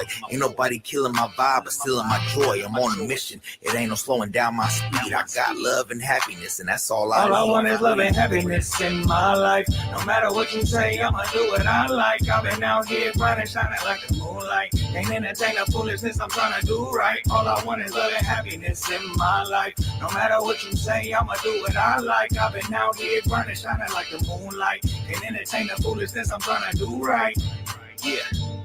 I do my best to stay optimistic, cause I remember when I didn't have a pot to piss in. Could've ended up in the box or locked in the prison, but I seen what happened to my pops and watched my decisions. I never wanted to be another statistic and have my kids bear witness to something that's horrific. That's how I was brought up, so I refused to get caught up in the system. So when they tried to knock me down, I got up and decided it ain't no way they taking my sanity. Had to hurdle my obstacles for the sake of my family.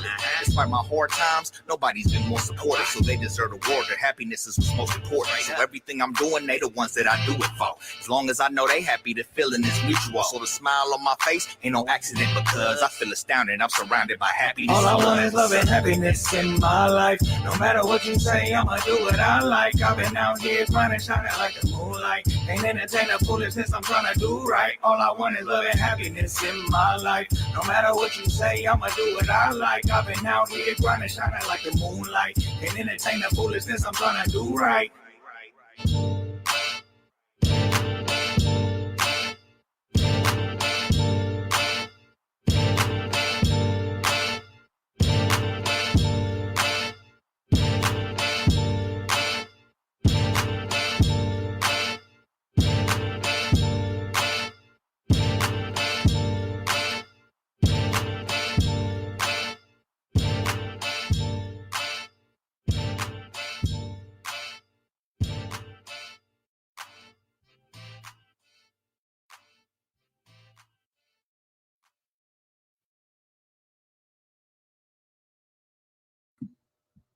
And like I said, that wraps up this particular edition of the online dinner party.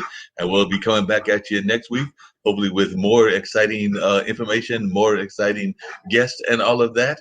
And of course, tomorrow we will be there at the Gamers Den as well. And I'm looking forward to that being a great show featuring, of course, Kara Oker, as well as my good friend Siren, and of course the man with the plan, Jacoby. And I understand he's bringing a guest with him, which is a very special guest, a person related to him, but also out of the acting field. So definitely looking forward to that amazing guest as well. So definitely tune in and hear some more exciting conversations at that particular time. But right now, I'm going to get out of here. And like I said earlier, try to find some bites and all of that. And then I've got to come back later on and deal with another show that'll be airing, which is the Netta Watson show. And of course, that was actually pre-recorded, if I remember correctly. But I've got to go in there and bring it into fruition and all of that. But right now, we're going to end this show and head on out of here and hope that everybody has a great day, a great evening, and all of that. By the way, don't forget the Black Business Olympics is coming your way on July. So that'll be coming your way on July not July, on June. I'm trying to make it a month later. It'll be coming your way actually this coming week. So it'll be June 7th through the 13th. So June 7th through the 13th. But that being said, let's watch a little bit of baseball since it's springtime and I'm in that kind of mood. And then we're going to get this airplane on out of here. But I think I'll do the Gamers Den intro before all of that. So let's check out the Gamers Den intro, then a little bit about baseball to get us in that spring mood, and then the airplane on out of here.